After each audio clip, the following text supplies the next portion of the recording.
Hogwarts, both scientific and magical. This video is purely for entertainment and does not infringe on copyrights or laws. The rights to the novel and image belong to the original author. We do not claim ownership. Don't like waiting and want to listen to this fanfic in full now?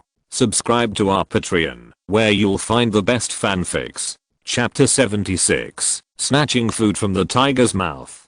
Hermione's words successfully diverted Kyle's attention. This kind of headache problem can't be solved in a short time, so Kyle decided to continue his plan and enlighten Hermione. In fact, after this year, Kyle has figured out some things in the plot. Although many things have proved that his previous guesses were wrong, there are still some things that prove that his guesses are correct. For example, the protagonist group is obviously Harry, Hermione and Little Red Hair. Harry is the absolute protagonist of the fairy tale in the previous life. He has a simple personality, is kind, brave, just, and has good skills. He is the absolute core of the small group. Hermione is smart, rational, and has a very high sense of justice. It is obviously the think tank of the small group, and is responsible for making plans. And because of her wide range of interests, she is also responsible for providing technical support for the small group. As for Little Red Hair, well, Kyle really can't make up his role. Maybe J.K. Rowling just used him to make up the number, and Kyle is eyeing Hermione in this small group. Since this girl has been positioned as one of the protagonists by J.K. Rowling, it is obvious that she is really gifted. Kyle admired the little witch's love for knowledge and her thinking ability that was obviously far superior to her peers. The role of the team is unquestionable in research, and Hermione happened to have all the talents needed for a qualified experimental assistant. This is why Kyle set his sights on the little witch.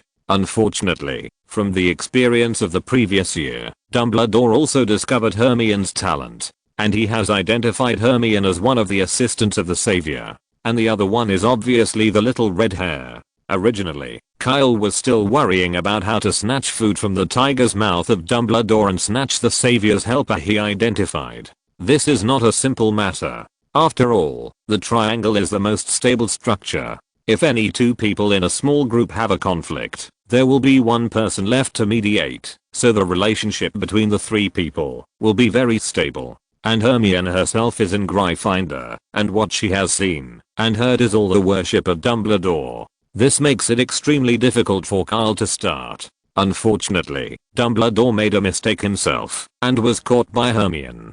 Originally in the stage of faith collapse, Hermione was now isolated by the entire Gryffindor. This was a godsend for Kyle. That's why he rushed over as soon as he finished his work. After all, as long as the hoe is used well, there is no corner that cannot be dug down. With this idea in mind, Kyle smiled at Hermione and said directly, "Hermione, you were too impulsive at the year-end dinner. You shouldn't have stood up and questioned Dumbledore directly. After all, he has almost become a legend in Gryffindor. I think your classmates don't understand you. Are you okay in Gryffindor now?"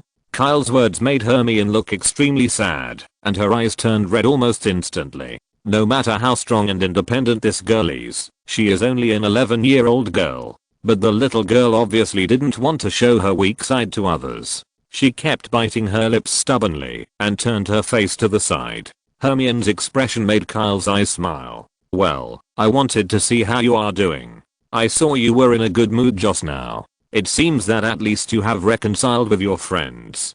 Kyle originally just wanted to ease the atmosphere and talk about some light topics to improve the mood of the little witch. Unfortunately, he was talking about something irrelevant. I wrote to them yesterday, wanting to ask when they would go to Diagon Alley, but they didn't reply to me. The little witch's tone was extremely cold, which made Kyle very embarrassed. Helplessly, Kyle had to shut up, picked up the teacup, and drank a sip of tea, and then said, "Well, Hermione, although Harry is a good person, he is still too young after all. As soon as he entered school, he was brainwashed by that little red-haired boy. He was full of thoughts that Dumbledore was right and Dumbledore was supreme. You don't have to care too much about this. To be honest, Harry is still a good child. He is righteous, kind, and simple. He just can't accept your accusation of his idol for a while. He will be fine in a few days." Kyle could only comfort her like this, but Hermione's reaction was beyond Kyle's expectation. The little girl almost screamed. He is not innocent. He is stupid. He has no brains. I said that because Dumbledore's behavior is wrong. But who am I saying this for? Besides those dead classmates, it's because of him. Kyle's words finally made Hermione unable to hold on and burst into tears. Hermione's movement alarmed the Grangers in the room. They walked out with puzzled faces. Mrs. Granger walked forward quickly and whispered to comfort her daughter. Mr. Granger, who was no longer in a good mood, stared at Kyle with anger. Boy, what did you do? Hermione, did this boy bully you? Boy, Hermione has never been a crying girl. Kyle, it's over. This is Kyle's only thought. Kyle couldn't think of any reason to appease the furious father at this time. He had full confidence in calming Hermione, but he really didn't have the confidence to beat Mr. Granger. Chapter 77 The Truth Revealed. Mr. Granger, listen to my excuse. Calm down. Calm down. I didn't bully Hermione. It's Hermione is. Hermione, please say something. Kyle wanted to die at this moment. He didn't do anything. How could it become like this? Mr. Granger still glared at Kyle angrily, panting heavily. Fortunately, the little girl Hermione controlled herself in time and glared at Kyle angrily, obviously angry that he brought up something out of the blue. The little girl looked a little embarrassed, wiped her tears with her hands, but still said, Mom and Dad, I'm sorry to make you anxious. This matter has nothing to do with Senior Kyle. I had a conflict with my classmates. Her voice became lower and lower, and her tone was full of grievance and loss. Hermione's words made Mr. Granger look better, but he was still a little worried. Hermione, don't hide it for this kid. How come you were so happy for several days after you came back, but this kid made you cry as soon as he came? Mr. Granger, actually part of the reason why I came to visit this time was that I saw Hermione and her classmates in the same grade had a conflict, so I was worried and came to take a look. Kyle explained himself with a wry smile. This was not considered a lie by Kyle. Whether it was to abduct Hermione or to comfort her, it was impossible to avoid the relationship with the Potters. Seeing that both of them said so, and Hermione's emotions had stabilized, the Grangers looked at each other and decided to leave space for the young man. Okay, Hermione, you and Kyle continue to talk. Your mother and I will go to the restaurant to clean up. If there is anything, call us. After that, Mrs. Granger looked at Kyle with a little apology and then left the room with her husband, leaving Kyle and Hermione alone. The little witch had controlled her emotions at this time. She wiped her tears, picked up the water cup awkwardly and drank water, staring out the window. Her other hand was hidden in a place where Kyle couldn't see, and she was half clenched into a fist anxiously. She didn't say anything, as if Kyle didn't exist. Seeing this, Kyle understood that this was to let him bring up the topic. As long as he wasn't stupid enough to continue to poke Hermione's pain, it would be fine. Yeah. Kyle cleared his throat and hesitated a little. Then Hermione, I really give you some tutoring. The voice became lower and lower, and Kyle was already full of frustration. It was a bad start. At this time, Kyle began to doubt whether his decision to dig Hermione was correct. No wonder people always said in the previous life that you shouldn't guess what a girl is thinking. After spending such a while with the little witch, Kyle actually felt that it was more tiring than scheming against those old guys. The frustration on Kyle's face was seen clearly by Hermione. Puff, Hermione burst out laughing. Okay Senior, you don't have to be so embarrassed. I just lost control of my emotions. I apologize to you on behalf of my father. Hermione's words made Kyle relax, and he shook his head and smiled bitterly. Hermione, do you believe that if you had spoken a little later, I would have really been beaten? Hermione blinked with amusement and replied with a little pride. Of course, my father saw that I was wronged, so of course he would protect me, this little girl, although it was a misunderstanding just now, but Mr. Granger's protection of her obviously made her very proud. At this time, Kyle didn't know what to say, except a bitter smile. Instead, Hermione took the initiative to continue the previous topic. Senior Kyle, you don't have to worry about me. In fact, when I stood up to question Headmaster Dumbledore, I had already guessed the consequences. Hermione's words made Kyle stunned. Originally, he thought that the little girl stood up impulsively because she was angry. Unexpectedly, this was the result of the little witch's careful consideration. Hermione. Kyle didn't know what to say for a moment. The little witch in front of him was even better than he had imagined. Okay, Hermione, although you have thought it through, I still have to say that you were really impulsive this time. I stood up because I'm a Slytherin. As long as it is against that old lion, Slytherins will not oppose whatever I do. But you are different. You have pushed yourself to the opposite side of the entire college. Although Hermione and Kyle did exactly the same thing, they got completely different results because of their different positions. This made Kyle even more regretful. Perhaps it would be best if you didn't enter Gryffindor when school started. Kyle could only sigh like this. Kyle's words made the little witch's eyes red again. Obviously, although the little witch did not regret it, she still felt very aggrieved. I was not only standing up for those dead classmates, but also for Harry's experience. If I had seen all this, but chose not to say anything, because of Dumbledore's power, I would not forgive myself. If I did that, I would be sorry for the dead classmates and Harry, and it would be disloyal to friendship. The little witch said these words to Kyle, and it seemed that she was also cheering herself up. I didn't say you were wrong. Kyle looked at Hermione sincerely. Few people can stick to their own opinions in the face of power. Rational, smart, loyal, and brave. Hermione, although I don't want you to enter Gryffindor, the spirit of this college is fully demonstrated in you. Kyle's straightforward praise made Hermione a little shy, and she blushed and didn't dare to look at Kyle. Seeing this, Kyle smiled. Okay Hermione, let's not talk about this anymore. Let's talk about your two friends. How are you going to deal with them? Hearing Kyle mention his two friends, Hermione was obviously still angry. She rolled her eyes at Kyle cutely and kept hitting the pillow next to her with her little fists. After a long while, she said, I don't know either. Obviously, Hermione was also very distressed about this matter and didn't know what to do. On the contrary, Kyle didn't care much. Don't be so depressed. I have said that Harry is a kind-hearted child. Believe it or not, he will reply to you in a few days. As for the little red hair, Hermione, I really can't think of any advantages he has. How did you become friends with him?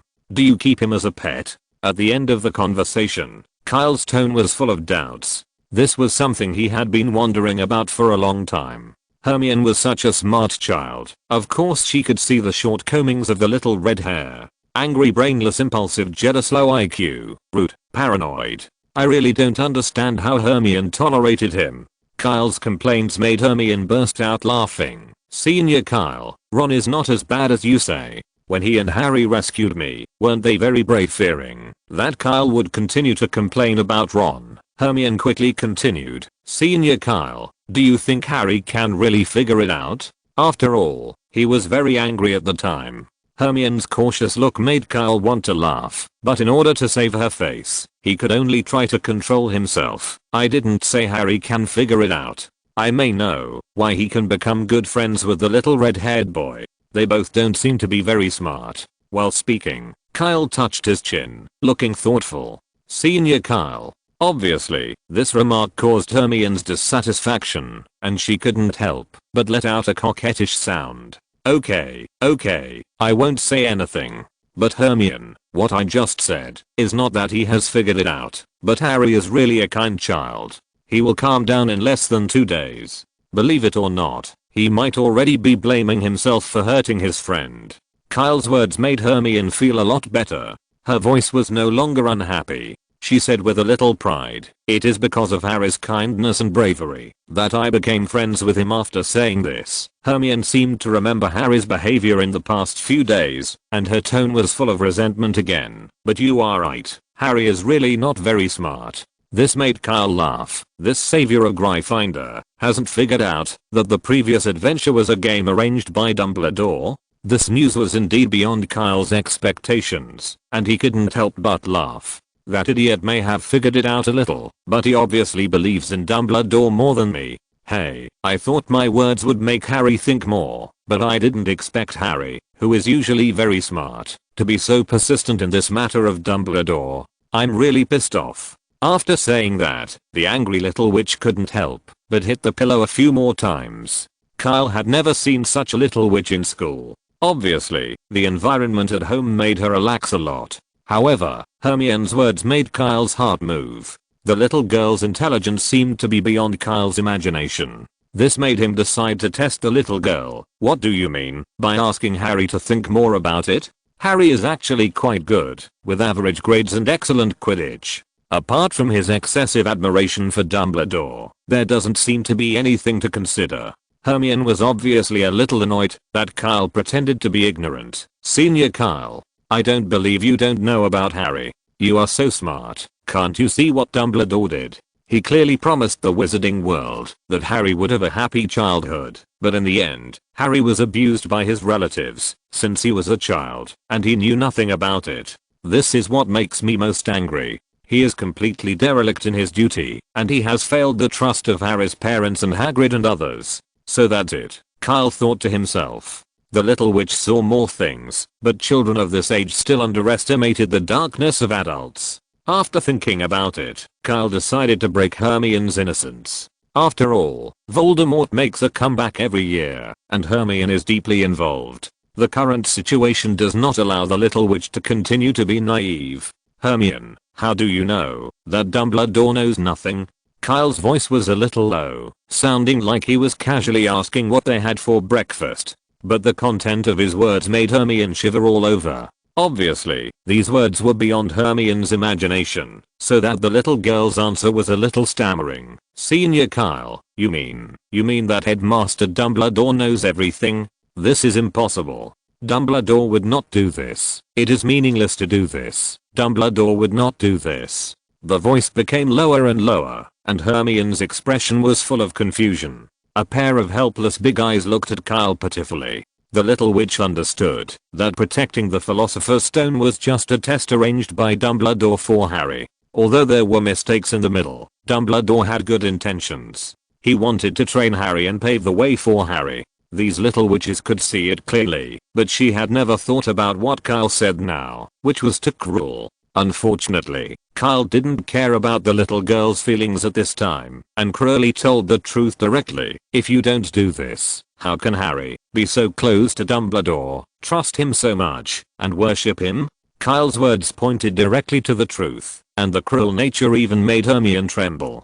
Kyle didn't say anything else, just stared at her quietly. After a long time, Hermione opened her mouth. Her voice became extremely hoarse, and her tone was crying. This is not true, Senior. This is just your guess, right? Such Hermione made Kyle reluctant to say the next words. But thinking that she was already one of Dumbledore's designated protagonists, Kyle didn't want this girl to be foolishly kept in the dark and charged for a lib. He could only continue to say cruelly, it's useless for us to guess here, Hermione. If you want to know the truth, why don't you ask Harry? Ask Harry? The little witch asked back with a little confusion. Yes, let Harry tell you the truth himself. The little witch, who had just recovered from the cruel truth, said dejectedly, it's useless to ask Harry, he never thinks about these things. Kyle had guessed Hermione's answer and said directly, of course Harry doesn't know the truth, but there are always some clues around him. Dumbledore must know his situation at any time, so there must be Dumbledore's spies around him. Ask Harry, have you seen owls in the surrounding houses over the years? The people who monitor Harry can't report to Dumbledore in person every time. Most likely, they still contact through owls. Kyle's words made Hermione silent again. After a long time, she struggled and said, but I can't contact Harry now. He doesn't want to reply to my letter. This is Hermione finding an excuse for herself. Then call. He must have told you the phone number. Besides, how do you know that it is Harry who doesn't reply to your letter? How do you know that Harry received your letter? You are no longer an admirer of Dumbledore. Can he still allow you to continue to influence Harry? Of course, Kyle was throwing dirty water on Dumbledore. Although Dumbledore's plan failed this year, there is no doubt that he is a wise man. How could he use such a method that is easily exposed? But the little witch no longer had the energy to consider whether Kyle's words were reasonable. Kyle's guess shocked her. After hesitating for a long time, he finally stood up and picked up the phone. Thank you for the reward from Shuhei Wuakuzuozhao. Thank you for the monthly ticket from Duketheng. Li Menghuo. Life is so hard. Milk and soy milk. Sweet and sour master, and Chen, thank you for DIUI. Kang Mang Xingchen Ziafan, warlike head of state, Du Ketheng, Yu Di Shiang Kong, Hu Jun Yi Jiu Peach Blossom, San Sheng Sanchij, Wan Pangzi Da Pangzi, Fan Collection, Journey 1/4. Zushi, Black-Hearted Ghost Doesn't Love You, Soul of Cheyenne Iron, Wooming, Demon Slayer Orange Pillar, Kiddo, and Zabi's Hang suspended the recommendation votes. Chapter 78 Crisis. The little girl stood in front of the phone, hesitating, not knowing whether she should call Harry. The darkness in Kyle's words was beyond Hermione's imagination, which made her no longer as decisive as before. She didn't know how to talk to Harry. Hermione knew that Harry cherished his current life very much. Now he has teachers who care about him, classmates who are friendly to him, and friends who share will and woe. This kind of life is what Harry dreams of. But now let Hermione tell him that his fate has been destined since birth. Whether it is the suffering in his childhood or his current happy life, it is arranged for him by the most respected headmaster. This will make Harry collapse. Kyle saw Hermione's hesitation, but Hermione did not disappoint her. Faced with such a difficult problem, Hermione once again showed him her determination, worthy of being a Gryffindor lion. After hesitating for only a while, she resolutely dialed the phone. Beep, beep, beep. Hello, the Dursleys. A man who sounded full of energy answered the phone on the other side. He should be Harry's uncle. The little girl looked a little nervous, as if the man on the other end of the phone had put some pressure on her. Hello, Mr. Dursley. Is Harry home? Looking for Harry? Who are you? The man on the other end of the phone seemed extremely rude, his tone full of impatience. Harry is not at home. Don't call again. After saying that, he was about to hang up the phone. The little witch swallowed her saliva and said quickly, Sir, please wait a moment. My name is Hermione, and I'm Harry's elementary school classmate. Harry helped me when I was in school. Please let me talk to him. Elementary school classmate? Dursley repeated in confusion. Why don't I know you? But before Hermione could explain, the man yelled, Harry, your phone. It says it's your elementary school classmate. Don't let your friends call home in the future. After saying that, he slammed the phone aside and left with heavy steps. The little girl breathed a sigh of relief visibly, but soon became nervous again. Her left hand twirled her hair anxiously, waiting for Harry. Harry was also confused.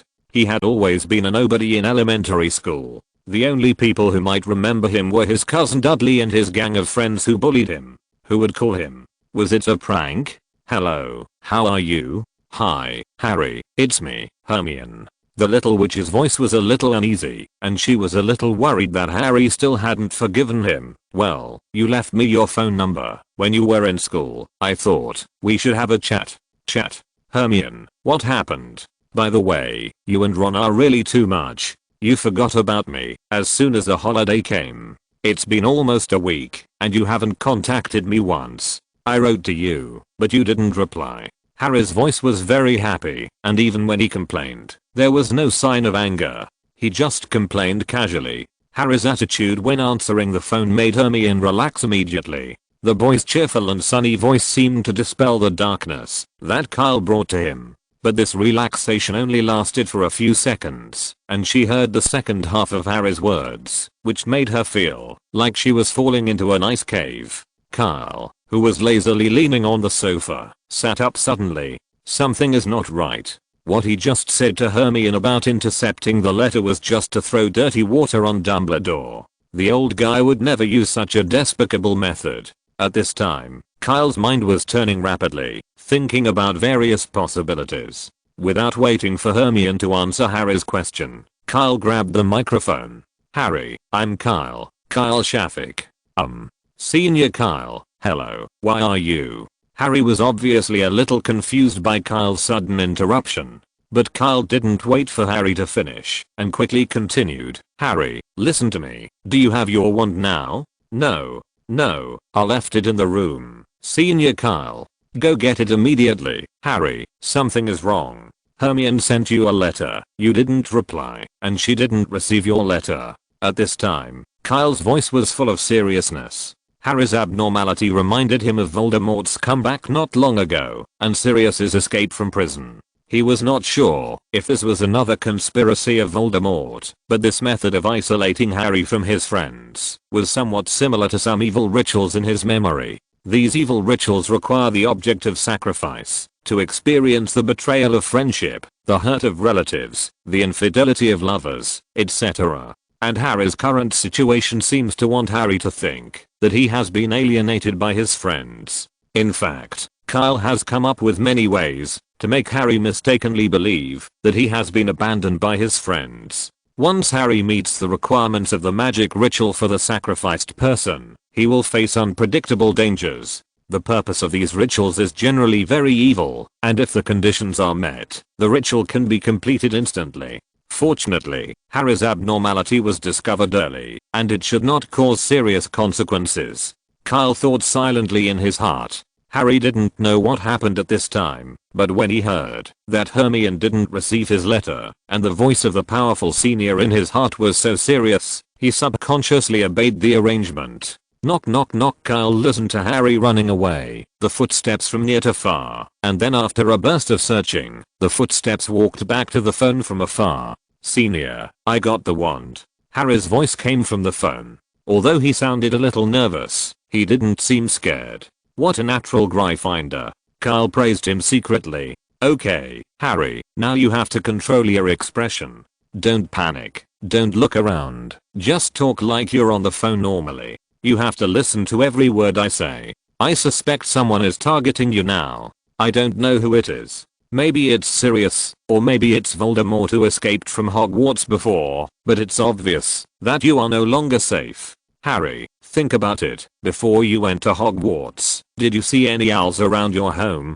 Kyle's words made Hermione hold her breath. She didn't forget Kyle's speculation just now. Yes, the environment around my home is very good, and I can often see owls at night. Harry was a little confused, but he still answered honestly, but the answer made Kyle speechless. I'm not talking about wild owls. Think about it. Have you ever seen owls flying out of someone's house frequently? They look like the scene when you use owls to deliver letters. Kyle's question made Harry a little distressed. He was not a good observer, so this forced him to think hard. Well, Senior Kyle, I need to think. I don't think I've ever seen anyone raising an owl. I only saw owls flying into Mrs. Fig's house a few times when I was a child, but those owls flew to Mrs. Fig's house to steal the cat food that Mrs. Fig prepared for her cat. I remember that Mrs. Fig was very angry at the time and quickly drove those owls away. Harry, how is your relationship with Mrs. Fig? Mrs. Fig is a good person.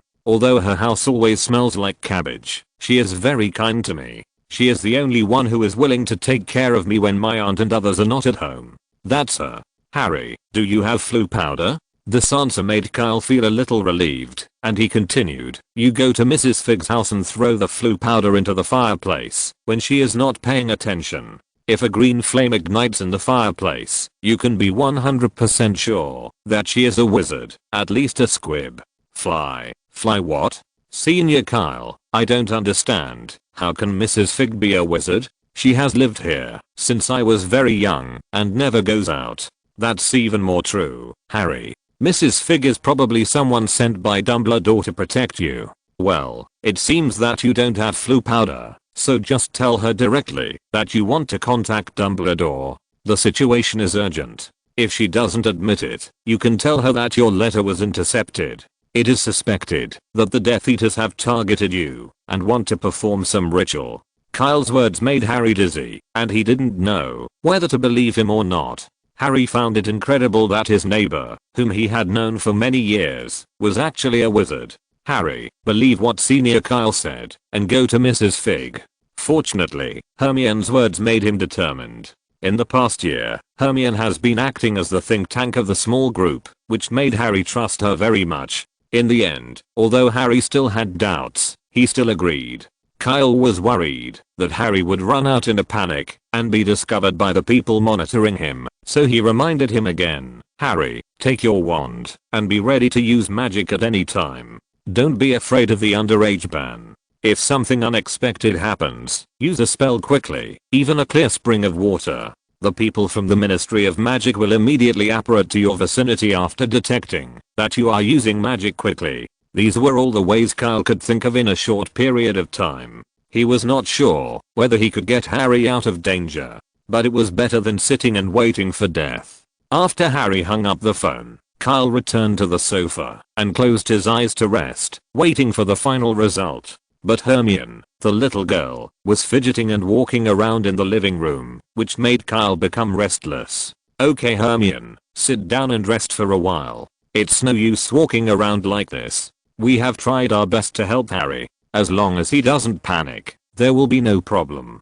But, what if? The little girl was so anxious that she was about to cry, but it took 2 hours to drive from Hermione's house to number 4 Privet Drive, which made the little witch very helpless. She could only wait here anxiously for news. Harry was also very nervous at this time. He pressed his wand tightly against the inside of his arm. His mind was in a mess, so when he ran out, he ran straight into Uncle Dursley. You little bastard. What are you panicking about? Are you going to find your friends? Uncle Dursley's roar was not taken seriously by Harry. He knew that the Dursleys were just weak now. Ever since Hagrid made Dudley grow a pig's tail, his uncle's family was very afraid of him, which made him very proud for a while. But his uncle's words reminded Harry that he was too panicked now, which would attract the attention of the enemy. Thinking of this, Harry slowed down his pace and tried to control his expression. He even went out to see the stray dog that had been wandering around his house recently and greeted it in a friendly manner.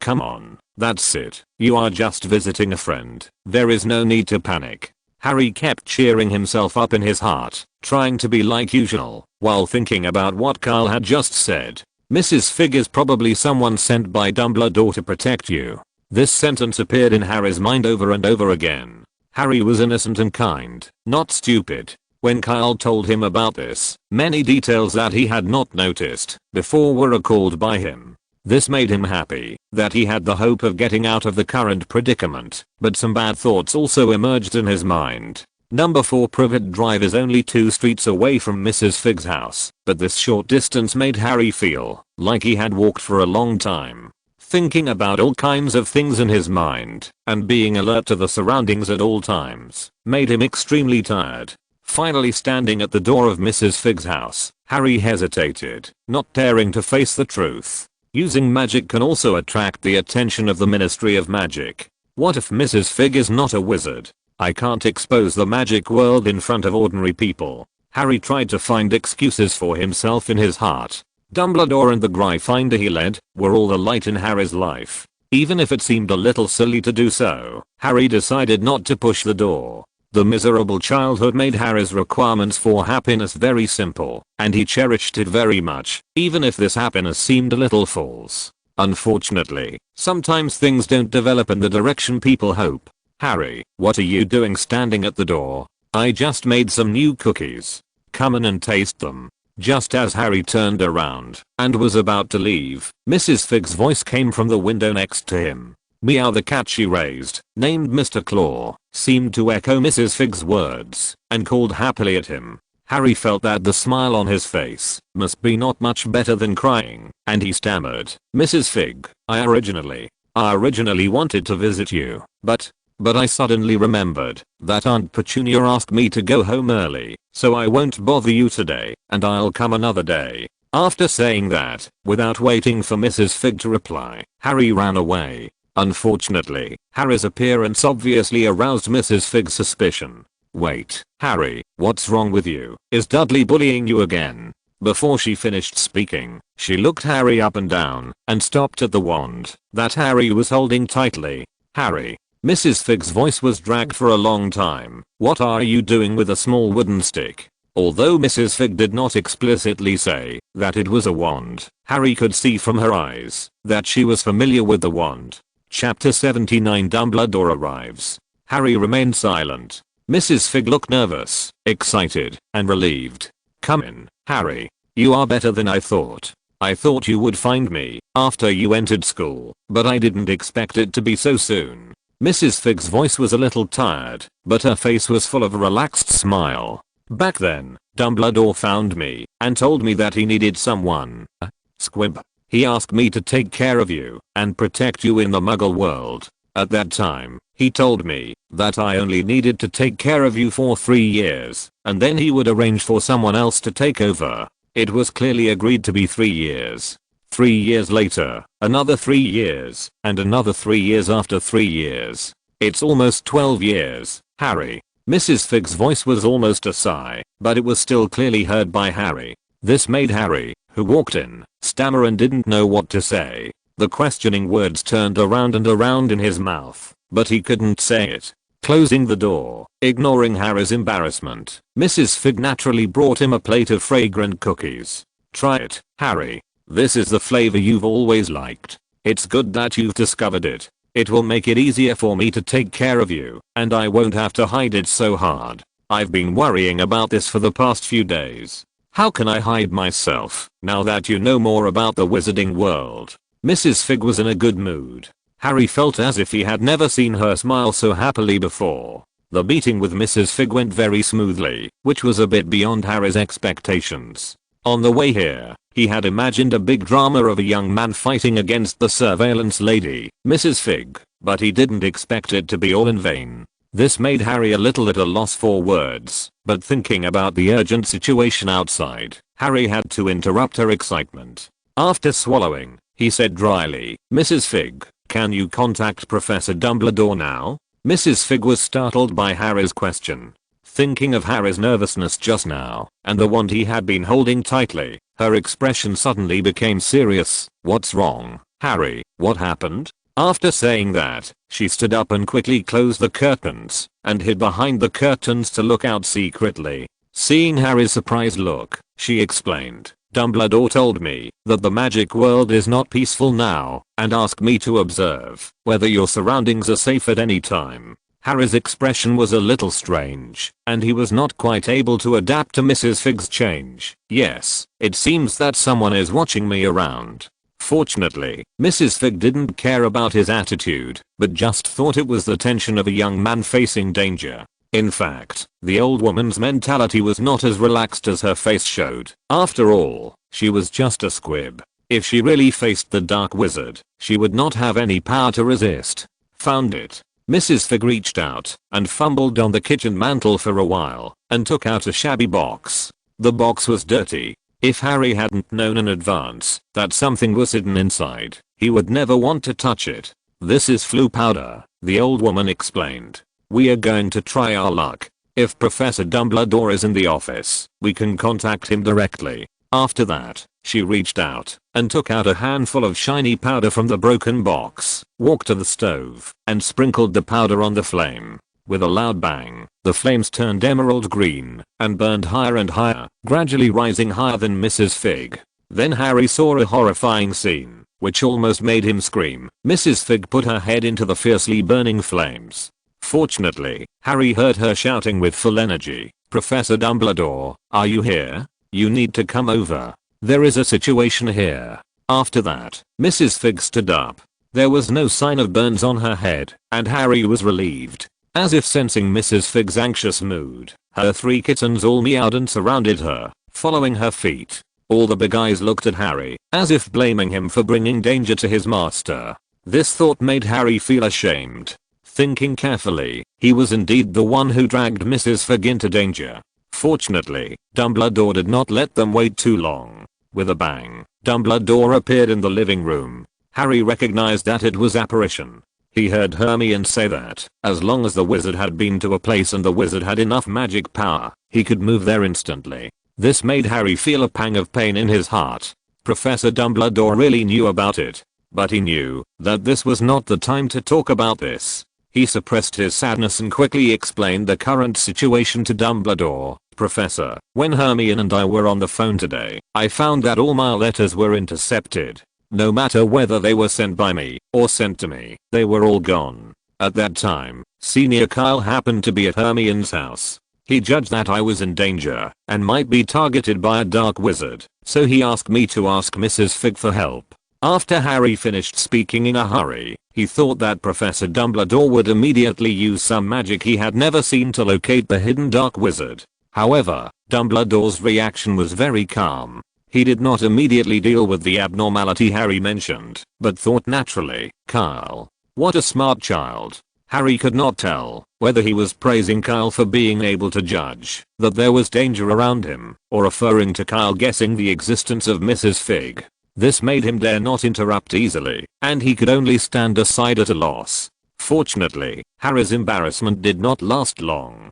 Dumbledore quickly came to his senses and continued to ask, "Harry, did Kyle tell you anything else? Anything else?" Harry scratched his head, looking uncomfortable. "Senior Kyle also told me that if I encounter danger, I can use magic quickly so that I can attract people from the Ministry of Magic. And he also told me not to panic, bring my wand, and then there seems to be nothing else. Any questions, Professor Dumbledore?" Dumbledore looked very strange at this time. His eyes under the glasses seemed a little empty, as if he was thinking, and seemed to be recalling something. The expression on his face also made Harry a little puzzled. He had never seen the kind professor show such an expression.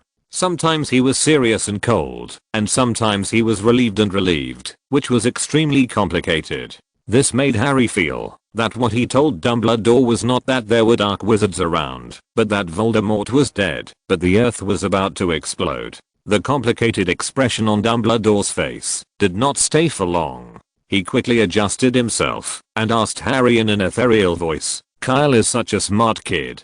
Harry, have you ever thought about this? You can summon the Ministry of Magic staff by using a few spells in your room. But why did Kyle still ask you to find Mrs. Fig? Just to expose my plan?"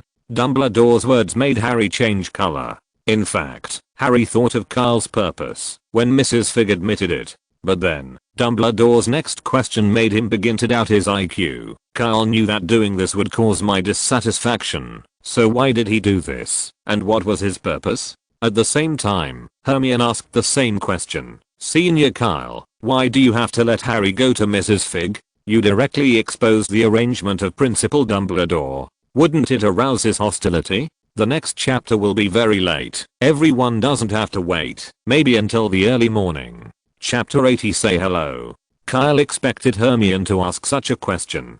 Unlike the silly Harry, Hermione thought more and was smarter. Even if she didn't react because of nervousness at that time, the waiting time was enough for Hermione to notice the abnormality of the matter. But Kyle didn't take it to heart. He did this matter openly, including pointing out Harry's matter. He never thought of hiding it or letting Harry know through other means and then hiding himself behind the scenes. He shook his head, looked at Hermione playfully, and joked, "Finally can't help it? I see that you have been thinking hard about this question just now." Hermione was a little embarrassed by what she said. In fact, she reacted just after hanging up the phone. But because she couldn't figure out Kyle's purpose and was worried that Kyle would not tell the truth if she asked, she chose to think for herself. Because the sensitive little witch had a faint feeling that Kyle seemed to have a different attitude towards Dumbledore. It was different from the worship of Dumbledore by most white wizards, but it was different from the hostility of Slytherin.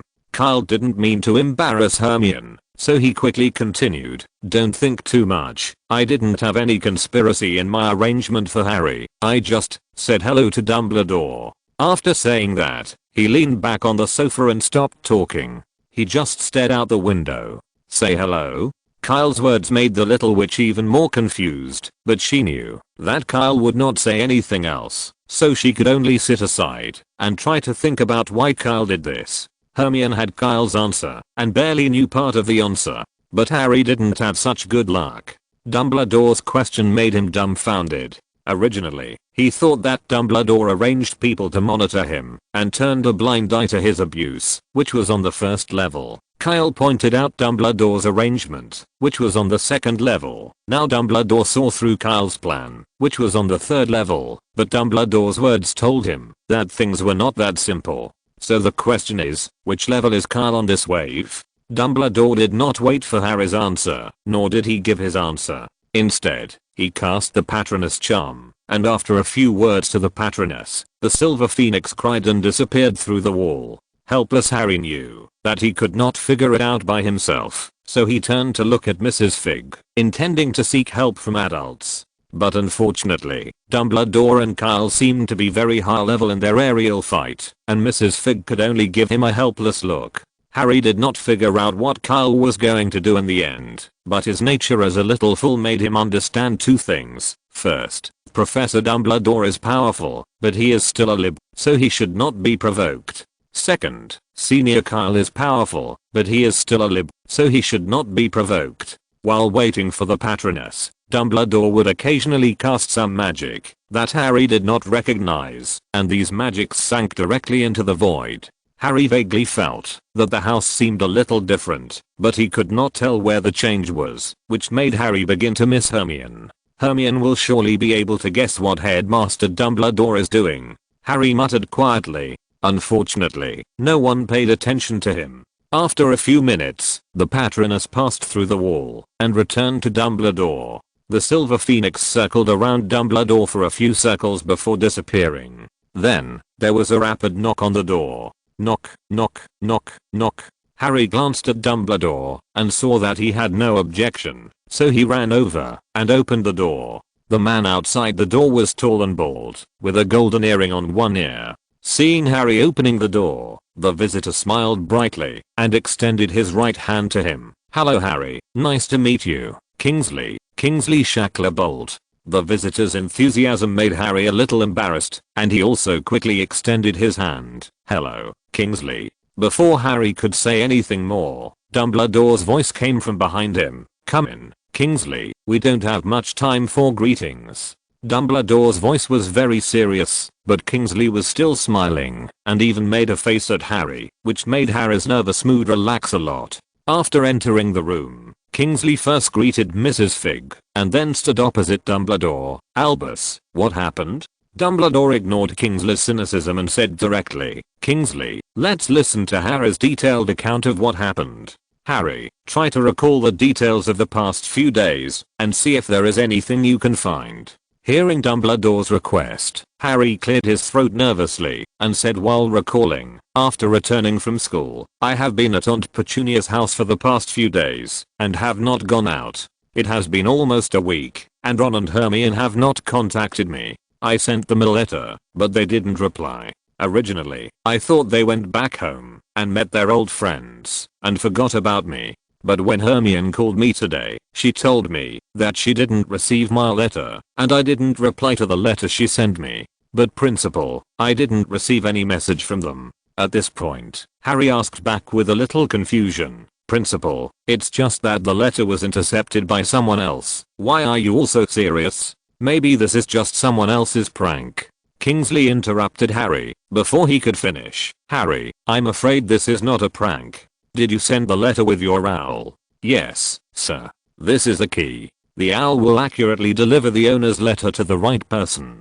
Even if the letter is lost, the owl will tell his owner, but you didn't get any feedback from the owl." Kingsley explained to Harry and fell into thought. But Professor Dumbledore, I'm sure there was nothing unusual around Harry after he returned to Privet Drive. That is, there were no strangers wandering around, and no magical creatures appeared here. No one can do anything under the watchful eyes of a dozen auras. You have to believe in those great guys. At the end, Kingsley's tone was extremely serious, both in defending his fellow auras, and because he realized the seriousness of the matter. Dumbledore obviously trusted Kingsley's words. "Of course, Kingsley, I believe in the work of those great guys. Harry, ever since the news of Sirius's escape from prison came out, a dozen proud people have been hiding around you to protect you." Just as Harry was about to express his gratitude to Kingsley, he heard Dumbledore continue, "Harry, can you tell me, what did you think when you lost contact with your friends?" Dumbledore's words made Harry a little puzzled, but he still answered honestly, "I don't have any special thoughts. After all, it's only been a week. I just felt that these two guys were a bit too much. They forgot about me as soon as they went home. What if it's not a week, but a month, or even until the start of school? I don't know, Professor. I cherish our friendship very much. If they really ignored me for so long, I might think that they just have other friends, or that their friendship with me is not that important." Harry thought about it. This assumption made him a little scared. When you have nothing, you can be fearless, even if you sometimes envy others for having good friends, but you will soon forget it and tell yourself that it's no big deal. It's fine to play alone. But now Ron and Hermione made him feel the taste of friendship, which made him unable to imagine what it would be like to be alone again if he lost these two good friends. Harry didn't say much, but his expression had already told Dumbledore the answer. Kingsley, I'm afraid this is a reason why the enemy intercepted Harry's letter. Kingsley's face was also not good, and he roared angrily, how can they do this to a child? Obviously he also realized something. Only Harry was still confused. Professor Dumbledore, Mr. Kingsley, what are you talking about? This is a magical ritual, Harry. When you experience negative emotions such as betrayal by friends, infidelity of lovers, hurt by relatives, etc., you have become part of the ritual. Your aunt's neglect of you just fits the experience of being hurt by a relative, and now what the enemy is trying to make you experience is betrayal by a friend. Dumbledore explained to Harry, but Kingsley, who was standing aside, couldn't wait any longer. Before Dumbledore finished explaining, he interrupted and said, but Professor, this still doesn't make sense. No matter what the ritual is, someone has to perform it, but I'm sure there are no strangers around Harry, and I haven't detected any magical fluctuations. Dumbledore's expression was a little strange, as if something was bothering him. After a long time, he said, yes, Kingsley, I believe no one can do anything under your noses, but the actions are not necessarily human. Magical creatures haven't appeared either, Professor, I'm sure of that. Kingsley loudly emphasized his point to Dumbledore. Dumbledore didn't mind his impatience, but continued slowly, no, Kingsley, you obviously overlook something. You made the same mistake as most wizards. You overlooked a race. Actually, I didn't think of them at first, until you said you were sure there were no magical fluctuations. It's house elves, Kingsley, which are creatures that are difficult for you to detect. Dumbledore's words surprised Kingsley, while Harry was confused. Kingsley, house elves? Harry, house what? It's house elves, Harry, magical creatures owned by some ancient families. They are not common, but not that rare. They can easily apparate to your bedroom, or the medical wing, classroom and so on. The magical power of this creature is very weak, but sometimes, it is extremely powerful. If the elves don't want to, almost no one can detect their magical fluctuations. You can only detect their magic when they want you to notice it. Dumbledore's words made Kingsley's face full of surprise. It's actually elves, sir. This is incredible. I completely ignored them. It seems that both the you-know-who and Sirius Black, who attacked Harry, have received the support of those nobles. Yes, Kingsley, but that's not the part that surprises me. Both Voldemort and Sirius Black are proud people. They never noticed the existence of elves. Harry noticed that Voldemort's name made Kingsley tremble, but Dumbledore did not stop, but continued, but now that elves have appeared, I have to change my mind. The failure 11 years ago seems to have changed them a lot, and this is the most terrifying thing. Dumbledore's words left the room speechless. In the end, it was Mrs. Fig who broke the silence with difficulty. I really hope that the facts are not what you guessed. Kingsley was a little depressed, but his duty as Honora forced him to cheer up and face the problem at hand. So, Professor, what should we do? Thanks to Feng Langjing, the tourist who watches everything, the dark leftover woman, blunt axe, and the book friend with the last number 4248 for their awards. Thanks to the book friend with the last number 9974, Beast Ear Control, the book friend with the last number 7979. Someone without a name, the dark leftover woman, the golden flower stick dance, the mouse in troubled times, and Sheo's Hang Liu for their monthly votes. Thanks to the Stop There, Nishino Rensi, Yangxing, Dabbing, The Enlightenment of the World, Buddhist Fat Young Man, Muai Senshi, Asite, Just a Passerby, Gentleman Salted Fish, 77,587,589. Drunk and Laughing 3000 Flows, book friend with the last number 0894, so good that all the names have been taken, readers who love you, Zion Wang, The Calm at the Mouth of the Wind, Beast Ear Control, Hahida 331, Blood Alliance Zio, Kyanjia Bay, Day Fanfiction Collection, The Cold Moon is Dark at Night, Nopal, Jai 825. Eternal Desolation, Look at the Strange Books, fictional. The warrior who intrudes into the pillar of the sky. Change it once a year. Dreamwalkers dream heaven. And vote for recommendation. Chapter 81. Someone with a confused face. Kingsley's problem was also of concern to Harry and Mrs. Fig. The three of them looked at Dumbledore together, waiting for his arrangements. What disappointed the three was that Dumbledore did not reply to Kingsley's words, but paced slowly, thinking, and said, "Don't worry, Kingsley, Sirius and Voldemort are most dangerous when they are lurking and disappearing. Now that the rat tail has been exposed, their threat is not that great. Harry, go and send a message to Hermione. Just use the muggles, electricity, phone, Professor." Seeing that Dumbledore couldn't remember how to say the phone for a while, Harry reminded him, "Yes, it's the phone. Contact Hermione and tell her about the current situation. Your friends must be worried about you." Dumbledore's words reminded Harry that he had indeed forgotten that Hermione was worried about him at this time. This made him a little annoyed. He should have called Hermione back after contacting Dumbledore. But Kingsley was obviously not satisfied with Dumbledore's arrangement and said anxiously, "Professor, it's already this late, and you still have the mind to take care of a little girl. The you-know-who and Sirius may choose to take action at any time. We must respond as soon as possible." The disagreement between the two made Harry a little overwhelmed.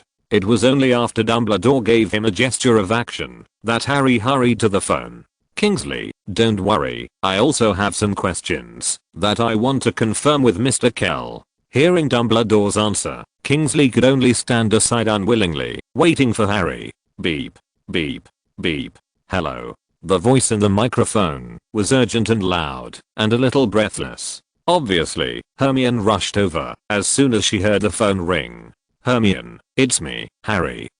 Harry heard a clear exhalation, and it was obvious that Hermione finally breathed a sigh of relief. "Harry, you finally called. How is your situation? Is Mrs. Fig someone arranged by the professor? Have you contacted Professor Dumbledore? What does the professor say you should do now?" Hermione threw a series of questions at Harry, not caring whether he heard them clearly or not. Such a series of questions made Harry not know where to start, but his heart was warm. Unlike what Dumbledore had imagined in his questions just now, Hermione and Ron stood by him from beginning to end. "Hermione, don't worry. The professor is by my side now. It was the professor who asked me to call you to let you know I'm safe. Also, I have to thank Senior Kyle. If it weren't for your reminder, I wouldn't have known I was in danger." Hearing Harry's words, Kyle, who was sitting next to him, walked over and answered the phone. "Harry, don't thank me. If there weren't protective measures around you, my reminder would be useless." Kyle's words were light and he answered the phone, of course not to hear Harry's thanks. Sure enough, Dumbledore's voice came from the other end of the phone. "Harry, give me the phone. Can I just put it to my ear and talk?" "Yes, Professor." After a while, Dumbledore's voice came clearly. "Kyle, can you hear me? It's really wonderful to talk to you in this way. Hello, Principal Dumbledore." Kyle's voice was polite. "How is Harry's situation now? Do you need me and Hermione to do anything?" "Of course not, kid. You have done enough, and leave the rest to us adults. To be honest, when I heard you were at Hermione's house just now, it really exceeded my expectations. I'm glad that, even though you have entered the wizarding world and Slytherin, you have not rejected the muggle world." Dumbledore's words made Kyle smile. Hermione, who was standing aside, couldn't tell whether it was because of the compliment or because he was mocking something. Kyle certainly understood that these words were not to comfort Kyle, that he had not been assimilated by Slytherin. The old guy was obviously testing something. Since Kyle stood up at the end of year dinner, he has been on Dumbledore's blacklist. "Principal Dumbledore, I come from the muggle world and have seen the prosperity of the muggle world. How can I reject it? What makes you think so? By the way, communicating by phone is not a magical thing. It seems that you don't know as much about the muggle world as I thought. Maybe you should go out and see more. After all, times have changed." Kyle's words made Dumbledore silent. It seemed that he underestimated this young man. Kyle knew more secrets than he thought. In addition, Kyle's words made him a little confused. Times have changed. What era is Kyle referring to, or whose era is he talking about? In the end, Dumbledore decided to end this conversation. Maybe you are right, Kyle. I really should go out and see more. Thank you again for your help to Harry. Have a good vacation, Mr. Kyle. After that, he took the initiative to hang up the phone. Hermione, Harry and the other two who had listened to the conversation were all confused. Harry and the other two were eagerly waiting for Dumbledore to explain to them. Hermione was stunned for a long time, looking at Kyle in disbelief. Is this how you Slytherins communicate? Why is it that Headmaster Dumbledore has no problem communicating with you? Hermione opened her mouth and blinked. Why was the conversation with Slytherin so obscure? Why was Headmaster Dumbledore so familiar with it? Gryffindor's focus is also confusing. Kyle couldn't help laughing. Hermione's first reaction was to sigh at the way they talked, not the content. As for the old lion, although it was covered with a lion skin, who knows what was inside? Hermione felt a little embarrassed by Kyle's smile, and obviously realized that she had asked the wrong question, so she quickly changed the subject. Okay, Senior Kyle, Harry is with Headmaster Dumbledore, so he must be safe. At this point, Hermione remembered the original purpose of calling Harry, and her expression couldn't help but become a little gloomy. Senior, I don't understand why Professor Dumbledore did this? Kyle raised his eyebrows. He expected the little witch to ask this question. He resisted the urge to continue to complain about the old man. After all, too much is as bad as too little. You should ask Dumbledore, Hermione. There are many reasons for doing this. It may be to hide Harry's traces and protect him, or it may be that he simply hopes that his childhood will not be disturbed by the wizarding world. Who knows? He likely skipped this topic and turned to talk about another purpose of coming to Hermione's house this time. Hermione, you can't use magic outside of school during the holidays, and you can't practice spells. This makes you learn very little. Are you interested in learning something from me that works without casting spells? Kyle knows these little wizards from the Muggle world. The magic of magic makes them unable to stop. The ban on using magic during the holidays is just like parents locking up their children's beloved game consoles, making them itchy. The little witch's strong desire for knowledge will amplify this desire to practice magic. Kyle is full of confidence in this right turn. No. The little witch's voice was crisp and cute, but it was like she had slapped Kyle hard, and she slapped him on both sides. During the holidays, I borrowed books from school, such as The History of European Magic, The Evolution of Ancient Magic, and thousands of magical herbs and terms. There are more than a dozen books in total. My goal is to memorize all these books. I don't have enough time. Kyle. Hermione's eyes were clear with a hint of smile. What bad intentions could an 11-year-old little witch have? Thanks to the whale, who eats cats for the reward. Thanks to the whale who eats cats, the dreamlike life, Sheo's Heng Liu, and the monthly votes cast by the book friend with the last number 9974. Thanks for the pancake, forgiveness, the warrior who broke into the pillar of sky, fictional, just a passerby, tiger skin green pepper ice, the world's people get the Tao, Mu Yi 30. The breeze makes people tired. Find 121. Sold. Fan collection. Book friends with the last number 0597. Zang 2000. Wolf. Snow flying and seeing the knife. I'm also a genius. Magic eye. 9 processed tangerine peel. Love others and love yourself. Fmsick. Re 243. Fairy couple. Apollobian. First met on the road. Cheyenne Mengli, Rangsu, GX Frank Liberal Arts, Jayapao, Rabbit 0131, SVF, 123,456,789. Take a walk with an elephant on your back. Seal your heart and love. Dragon Soul and Phoenix Soul. White-headed demon teacher.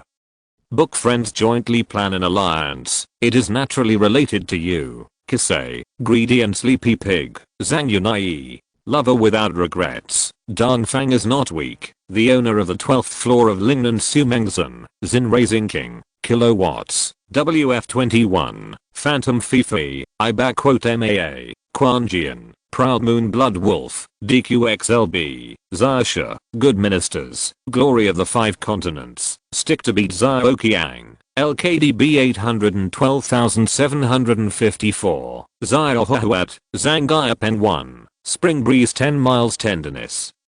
Voted for recommendation. If you're listening to this novel on a channel other than Fanfic World, it means they downloaded and uploaded it without effort. We cordially invite you to visit our channel, Mundo Fanfic Novelos. There you'll find the original version of this story and you can explore many other novels of various genres. We're waiting for you to immerse yourself in a world of incredible novels.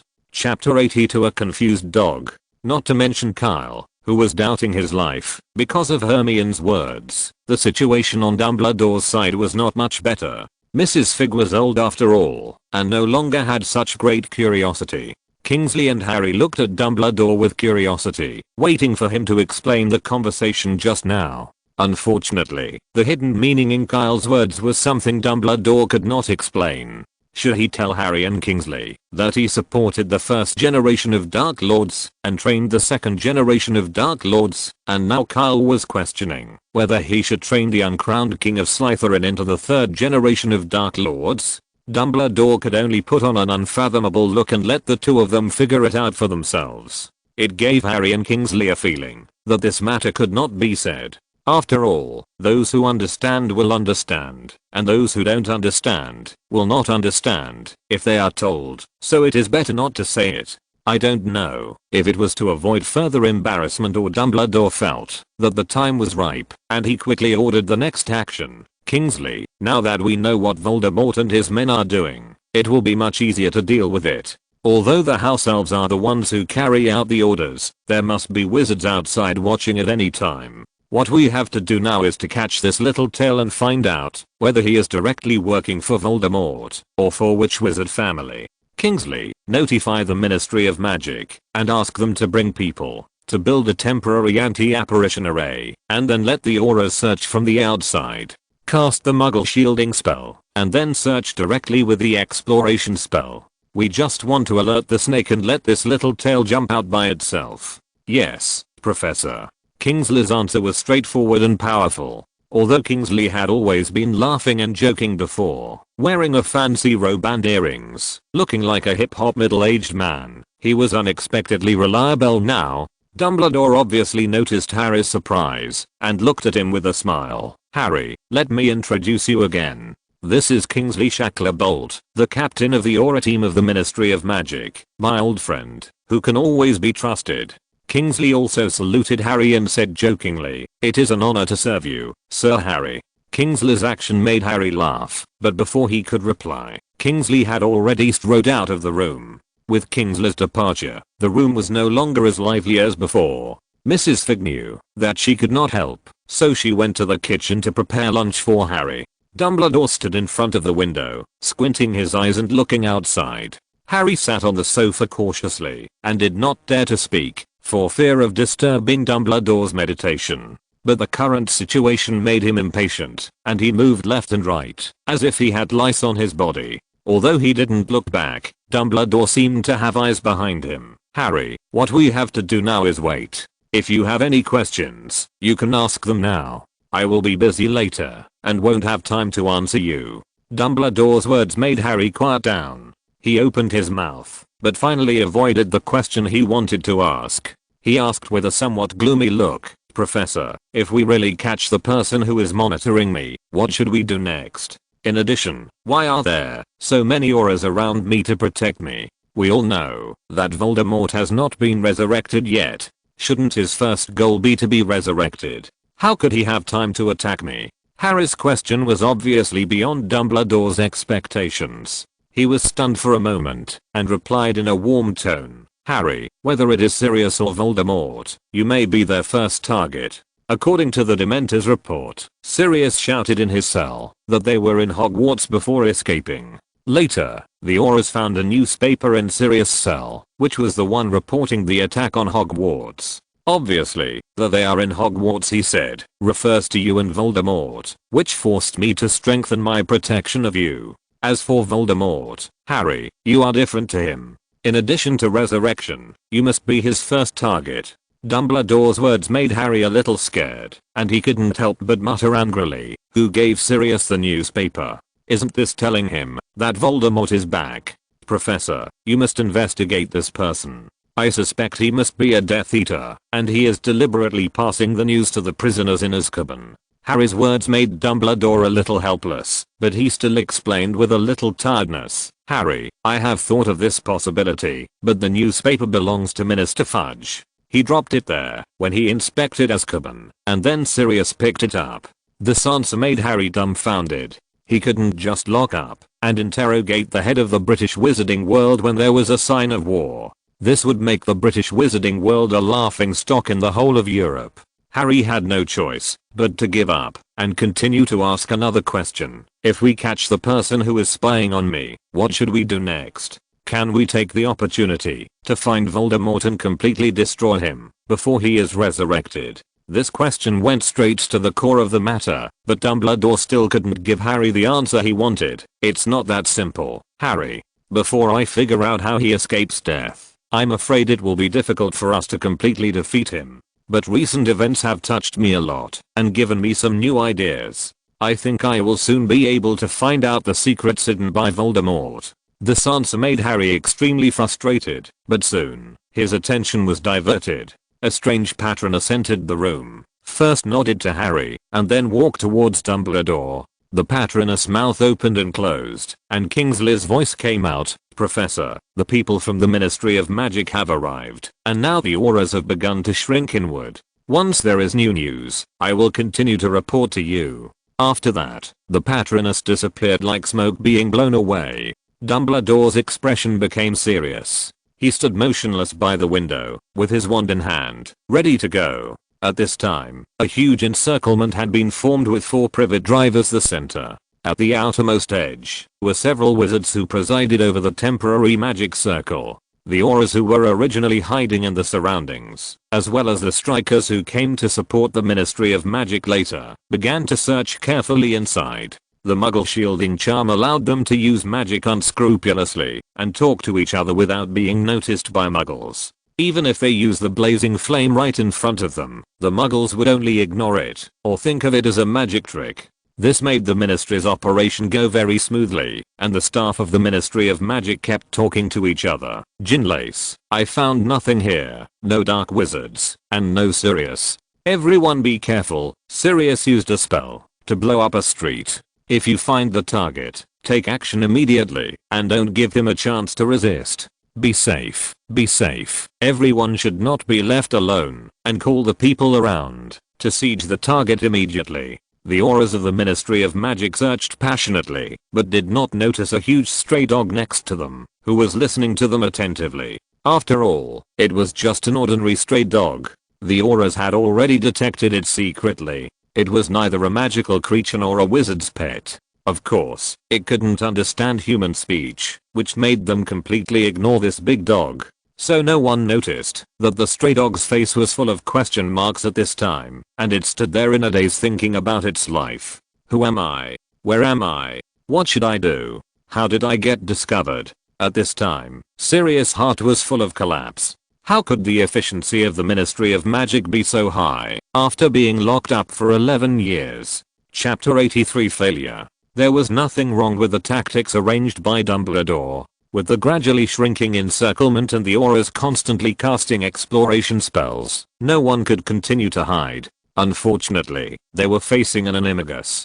In the entire 20th century, there were only 7 animagus registered with the Ministry of Magic, and even if the unregistered ones were included, there were only a few dozen. The unimaginable difficulty brought about a powerful effect. Animagus can be completely immune to legilimency and can evade most detection magic, which made Sirius not worry about being discovered. However, the Ministry of Magic's action this time gave him a glimmer of hope to regain his wand. Whether it was Diagon Alley or Hogwarts Village, they were crowded places, and there were patrolling auras everywhere. Once Sirius took action in those places, he would inevitably be entangled by the wizards around him. If he could not quickly get rid of the people who entangled him, he would inevitably be surrounded by the auras who heard the news. But now, the 5 wizards who presided over the anti-apparition array on the periphery were scattered alone in all directions.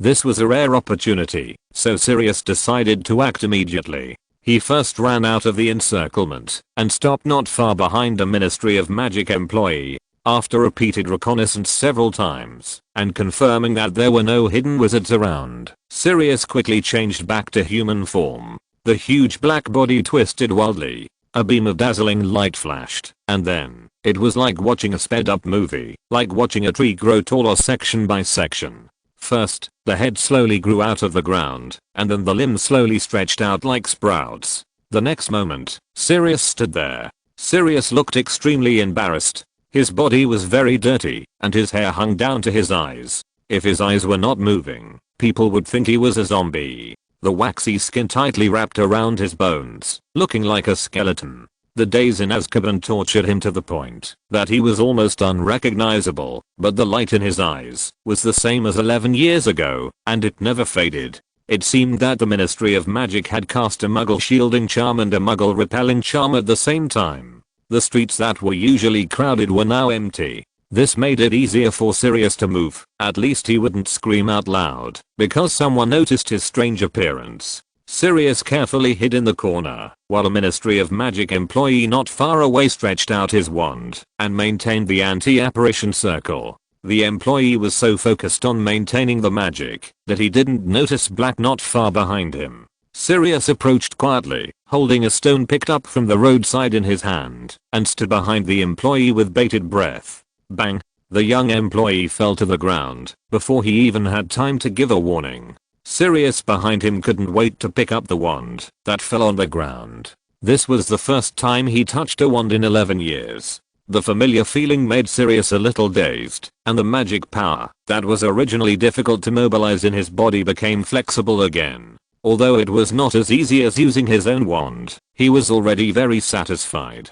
Without a wand, Sirius had suffered a lot in his escape life. He couldn't imagine how miserable those who were given a magic sealing potion by the family and then thrown into the Muggle world would be. This was a method popular in the magic world many years ago. Those who rebelled against the family were given a magic sealing potion, and then a magic sealing ceremony was held. Under the dual effects of the potion and the ceremony, the punished person would become no different from a Muggle.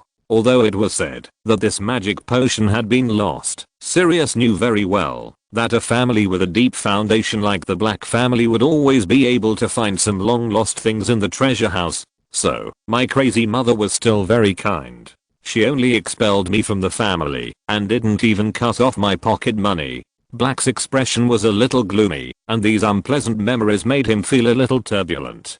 Fortunately, the exclamation in the distance reminded him that this was not a safe place. What happened? Why did the magic circle collapse? Who has a problem? Quick, go back immediately. Someone may have been attacked. The auras who noticed the situation was not good rushed back to help frantically. Oh my god, it's Sirius. At this time, the closest aura could even see the smile on the corner of the wanted criminal's mouth. After using 2 small magics to get used to the wand, Sirius waved to the auras who were running over and even said hi jokingly, then closed his eyes and began to recall the appearance of Hogwarts in his mind. Goal, determination, calmness. Sirius, you can do it. Stay focused. Although you haven't used this magic for more than 10 years, you are very familiar with it. You must not split up, otherwise your head will go there, and your body will stay here, and you will be embarrassed. Whispering to encourage himself, Sirius finally cast the magic apparition. Before he finished speaking, Sirius seemed to be thrown into a washing machine. After a twist, he disappeared. Yes. Sirius, who had successfully escaped from the encirclement, was extremely excited.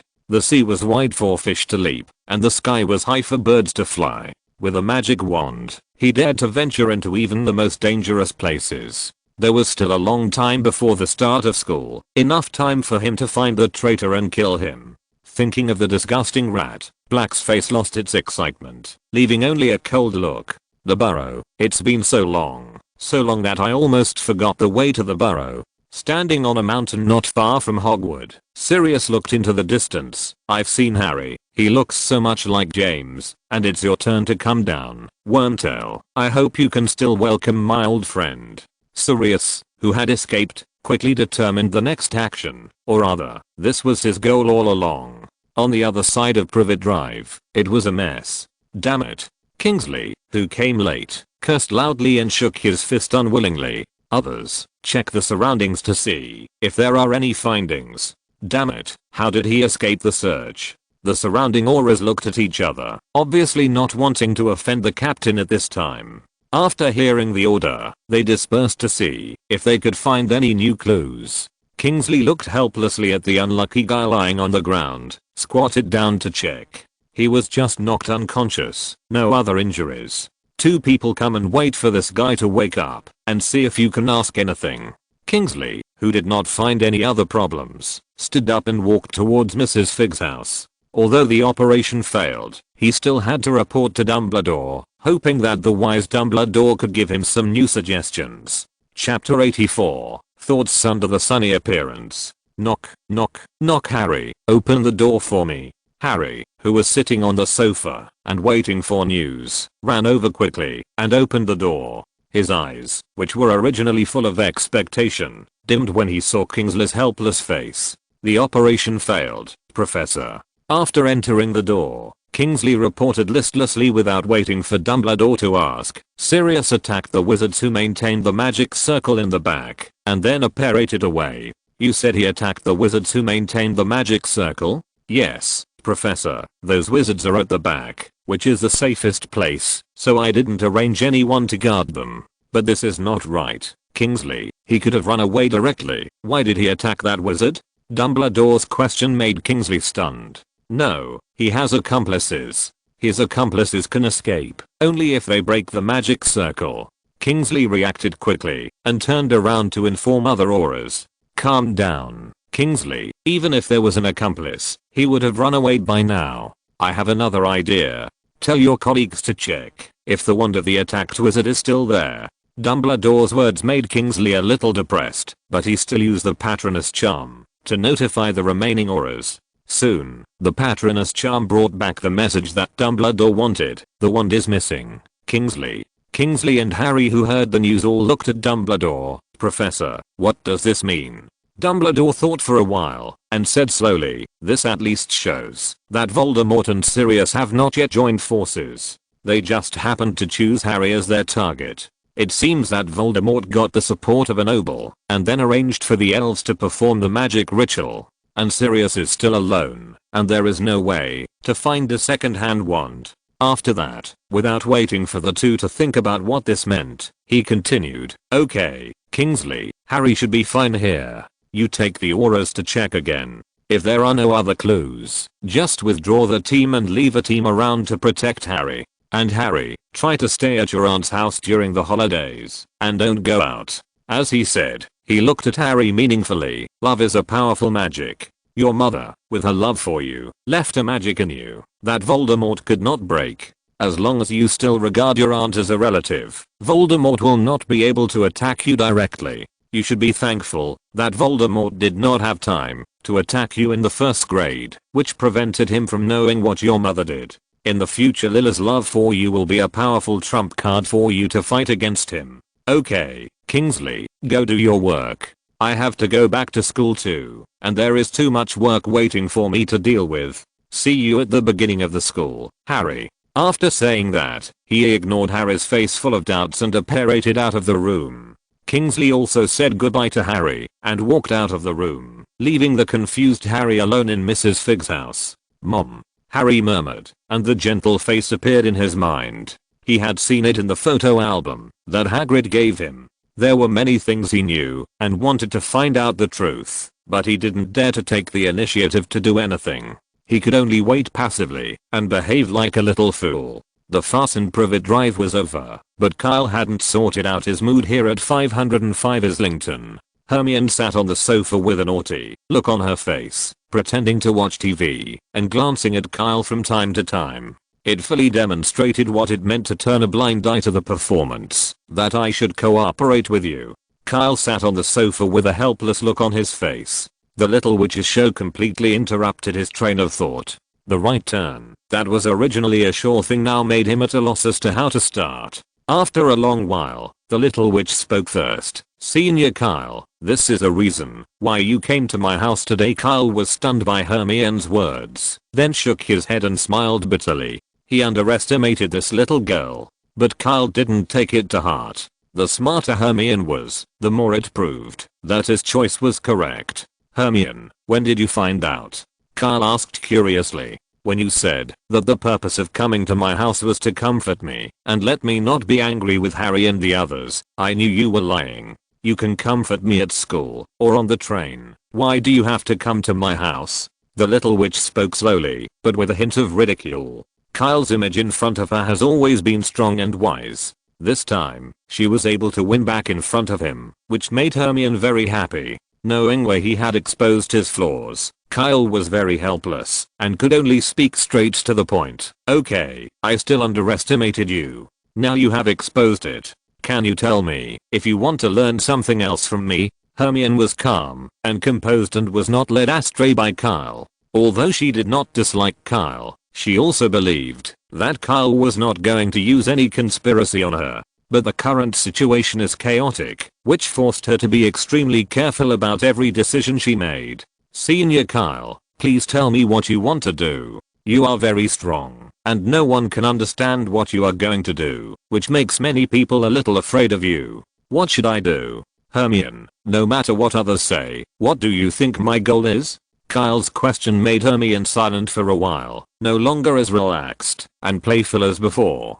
Although Hermione was always strong and tough at school and never gave up even when rejected by everyone, she was only an 11-year-old girl after all. The secrets of the wizarding world made her uneasy, and the complexity hidden under Dumbledore's kind and friendly appearance made her feel at a loss, and the collision between the Slytherin and Gryffindor camps made her even more terrified. Now that Voldemort has made a comeback, the wizarding world seems to be shrouded in the shadow of war again, and she, who is at the center of the vortex, has become less safe. Kyle's words seemed to be just an ordinary request, but Hermione couldn't see what was hidden behind it. She didn't know what Kyle's position was, supporting Voldemort, or those neutral Slytherins. Even Kyle's conversation with Dumbledore today made Hermione vaguely feel that the two seemed to have some tacit understanding that she didn't understand.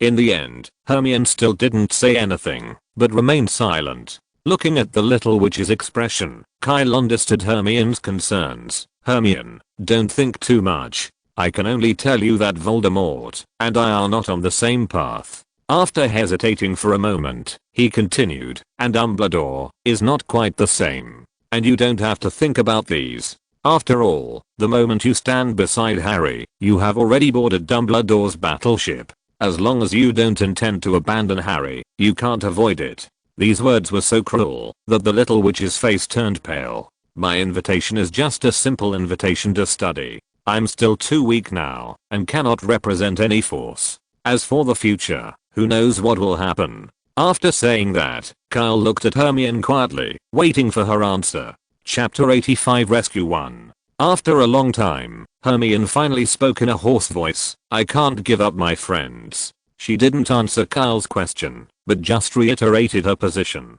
Hermione's answer was not what Kyle wanted to hear, but it was not a direct rejection of him. With a slight smile, Kyle did not force Hermione to give an answer, but just put 2 books on the table, and then said, this is basic theory of magic circles and permanent magic effects. You can take a look during the holidays. Also, apologize for me and my aunt.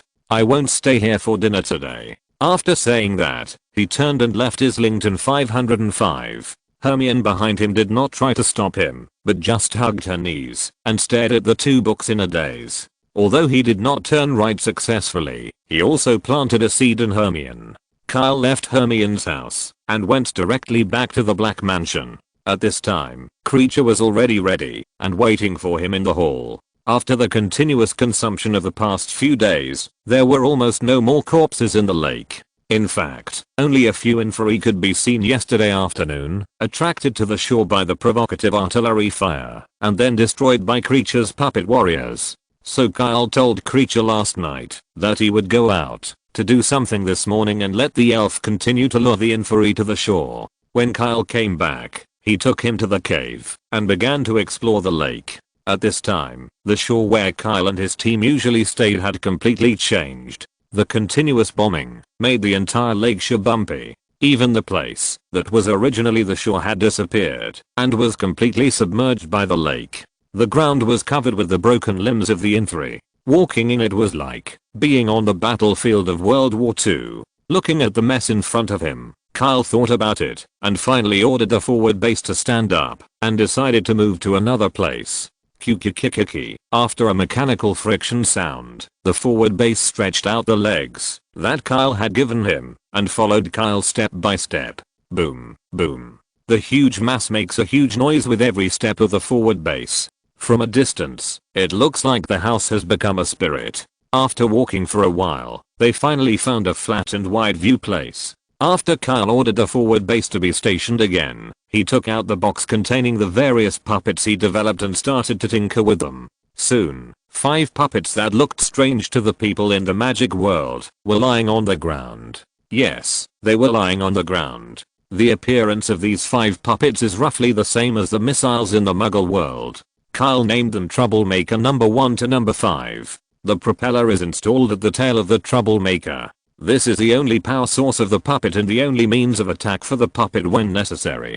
The fast spinning propeller is enough to cut into any enemy. After commanding the puppet warriors to move the 5 troublemakers into the water and let them be on alert around, Kyle turned back to the forward base. At this time, next to the command desk inside the puppet, there were 5 screens floating, and the screens showed the vision of the 5 troublemakers. The main function of the trickster was to open a map for Kyle and explore the situation in the lake. After all, the water was full of countless magic traps, resident evil magic, and evil magic creatures hidden in the complex terrain.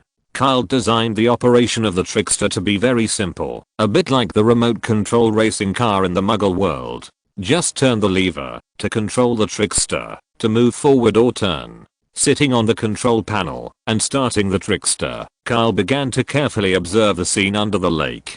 The lake water was abnormally turbid and visibility was very low. Even though Kyle had drawn a powerful version of the fluorescent flashing magic circle for each trickster, the effect was not ideal. Time passed little by little. Kyle carefully controlled the trickster and recorded every magic trap or magic he found. Creature stood by to check for omissions and remind Kyle from time to time what he had overlooked. The recording paper was already densely recorded with a piece of things, but unfortunately the magic circle that appeared in the summoning ceremony was still missing. Young master, how about you take a break and let me take over? Kyle had been staring at the screen for 2 hours. The continuous multi-threaded work really made him feel mentally exhausted, so he had to let Creature continue the exploration. Kyle, standing in the back, looked at Creature controlling the trickster while observing the 5 screens with a strange look on his face. Why do I seem to have seen this scene before? Is there nothing for me to do in the cave again? But Creature didn't give Kyle too much time to think about it. Found it. Creature almost jumped up with excitement. At this time, the magic circle that he had been searching for a long time finally appeared on the screen of trickster number 3. Unfortunately, the situation on the screen made Kyle frown, and Creature cried all of a sudden. Creature, control the other puppets to go over and surround the magic circle. I want to see the full view of their. Creature, who heard the order, didn't care about being depressed and controlled the other tricksters to surround the magic circle. Only then did Kyle see the full picture of the magic circle. The diameter of the magic circle is about 70 to 80 meters, but because the visibility is too low, the troublemaker can only vaguely see the black ball wrapped around Regulus. It seems that Kyle and Creature have killed too hard in the past 2 days. The monsters in the water have all gathered around the magic circle, densely packed. These monsters have obviously discovered the troublemaker, and they have become very manic. The muscles of the whole body are tense, and they walk around the magic circle anxiously. However, these monsters seem to be ordered by something, and do not rush over madly. All of them stare at the troublemaker with dead eyes, and their faces are full of malice. Kyle's face is not good. There are too many monsters gathered here. No matter how many warrior puppets are thrown in, they will inevitably be torn to pieces. Kyle has not yet developed a puppet that is good at underwater combat, which makes the troublemakers stop outside the magic circle. Creature obviously realized the current difficulties and stood aside, looking at Kyle pitifully. Let's stop here for today, Creature. I need to go back and think of a solution. Under the current circumstances, unless we can control these monsters to kill each other, there is no way. Before he finished speaking, Kyle's face became strange, and he even felt that his thoughts at this time were a little too inhuman. Kyle touched his chin and thought about the technology in his hand. It seems that it is not impossible to control monsters, but some preparations need to be made. Creature certainly noticed Kyle's changes and stared at him with joy. Young master, have you thought of a solution? What should we do to bring back young master Regulus?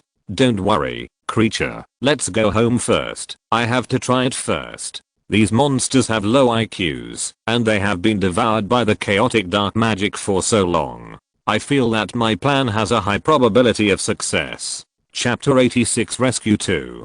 Kyle returned to the old house and plunged into his studio. The monsters hovered around the magic circle, causing great trouble to Kyle. This forced him to give up the idea of bombing the floor, because doing so would likely destroy the magic circle running below. Not to mention the research value of this nearly lost magic circle. Just the fact that Regulus was undergoing transformation inside made Kyle give up this idea. The evil magic of the magic circle has been deadlocked with the blood power that protects his soul for more than 10 years, and now it is barely maintaining a fragile balance. If Kyle blew up the magic circle so roughly, the violent evil power might lose control in an instant, and the consequences would definitely cause creature to collapse. Taking out 5 troublemakers, Kyle began the transformation work. The modification of the alchemical lines, the improvement of the power device, and the installation of secret weapons. The troublemakers were quickly modified. Then Kyle began to make a new type of puppet. The appearance is similar to the troublemaker, but it uses the cheapest materials, and an unstable energy core is placed inside. As long as Kyle stimulates it slightly, a violent explosion will occur. The puppet transformation was completed in just one day, and then Kyle plunged into the study. For a whole week, Kyle did not leave the house, and was completely immersed in Black's collection of books. As expected of the oldest and darkest Black, Kyle found all the information he needed here. Combined with the examples left by Voldemort in the cave, Kyle was more confident about the next plan. After calling Creature and letting the elf take him to the cave, Kyle couldn't wait to walk into the frontier base and control the trickster to return to the magic circle. In the following time, Kyle began to observe the magic circle in operation. Magic runes, linking methods, operating principles, combined with the information found in the old house, Kyle began to speculate on the way the entire magic ritual was performed. Days passed, Kyle continued to modify and test, and the sense of urgency became stronger day by day. In the picture of the trickster, Regulus's expression became more and more painful. After all, it has been more than 10 years. This young man who has been protected by the power of blood for more than 10 years seems to be unable to hold on. Creature's expression became more and more depressed, but he knew that Kyle had tried his best.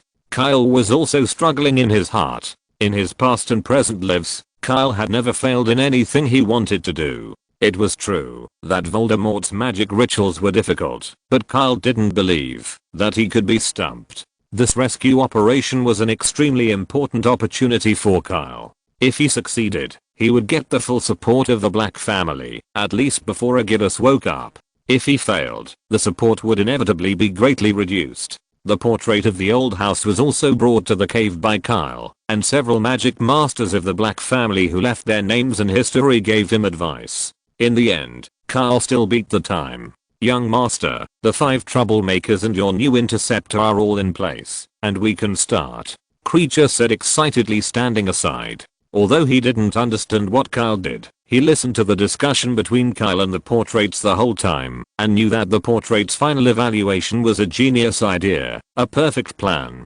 Kyle was extremely tired at this time, and he wanted to find a place to sleep for 3 days and 3 nights. But just like assembling a ship model all night, Kyle couldn't wait to put his idea into practice. The trickster was very close to the monster's cordon. This was the result of Kyle's continuous manipulation of the trickster and repeated teasing of these monsters in the past few days. After all, the monsters squatting there were a big lump, and if they were not careful, they would cover the important magic runes. This forced Kyle to frequently manipulate the trickster to provoke the monsters and make them move. But this time it was not just a simple provocation. Kyle rubbed his hands, manipulated the trickster, and rushed to the place with the most monsters without hesitation. Before the monsters could react, the trickster released his secret weapon, a specially made large net. Like casting a fishing net, the large net opened instantly and wrapped 4 or 5 monsters. Seeing the results, Kyle manipulated the troublemaker to release a huge electric current, and the monsters in the net trembled all over. The other 4 troublemakers quickly surrounded him like sharks that smelled blood. Release the grabber that Kyle installed for them to grab the big net, and then the 5 troublemakers turned around and ran. This is the goal of the first operation, to capture these underwater monsters. The troublemakers' behavior completely angered the monsters. Although Kyle designed a powerful energy output circuit for the troublemakers, which made them move very quickly, the monsters dragged behind them eventually dragged the troublemakers back. Perhaps it was because of a new order, or because Kyle's behavior broke some rules.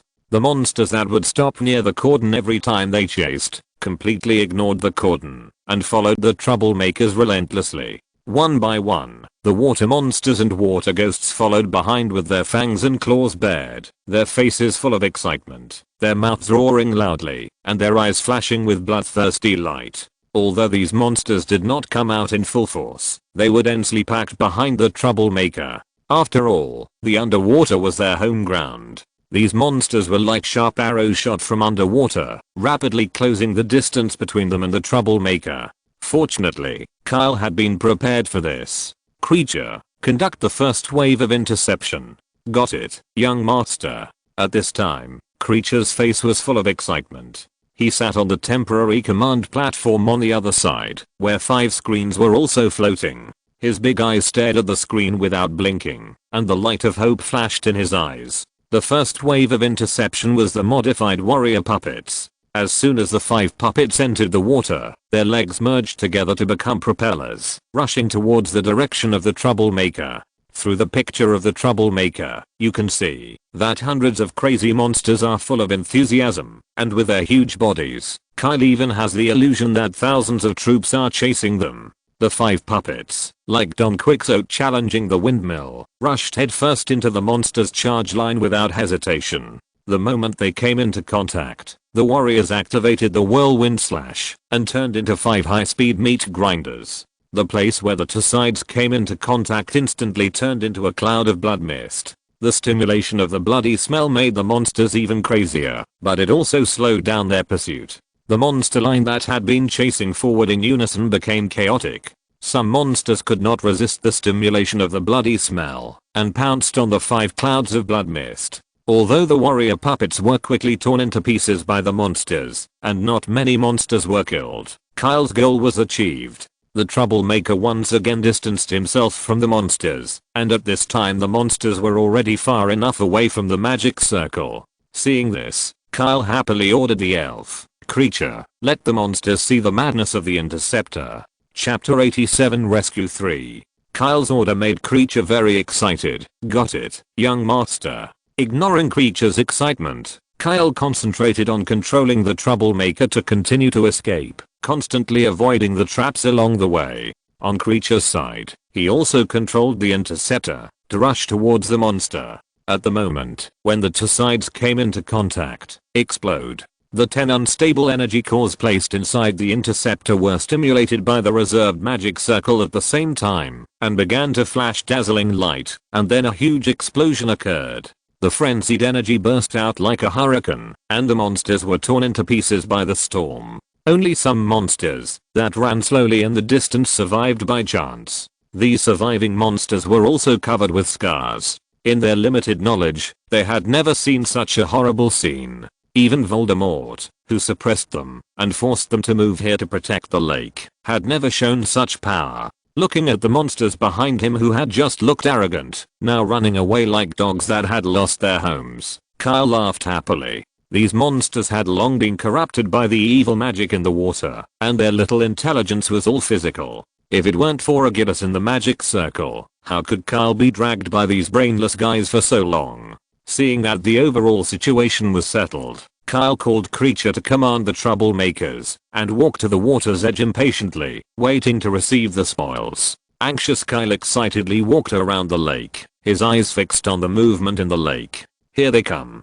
Kyle shouted happily, and hurriedly took out a few puppets from the box. These puppets were not specially treated, they were completely humanoid. Kyle positioned them as tools to deal with some work such as moving things, carrying materials, and exploring the way. At this time, the troublemakers had dragged the captured monsters to the water's edge. Kyle commanded the tools to drag the spoils onto the shore together.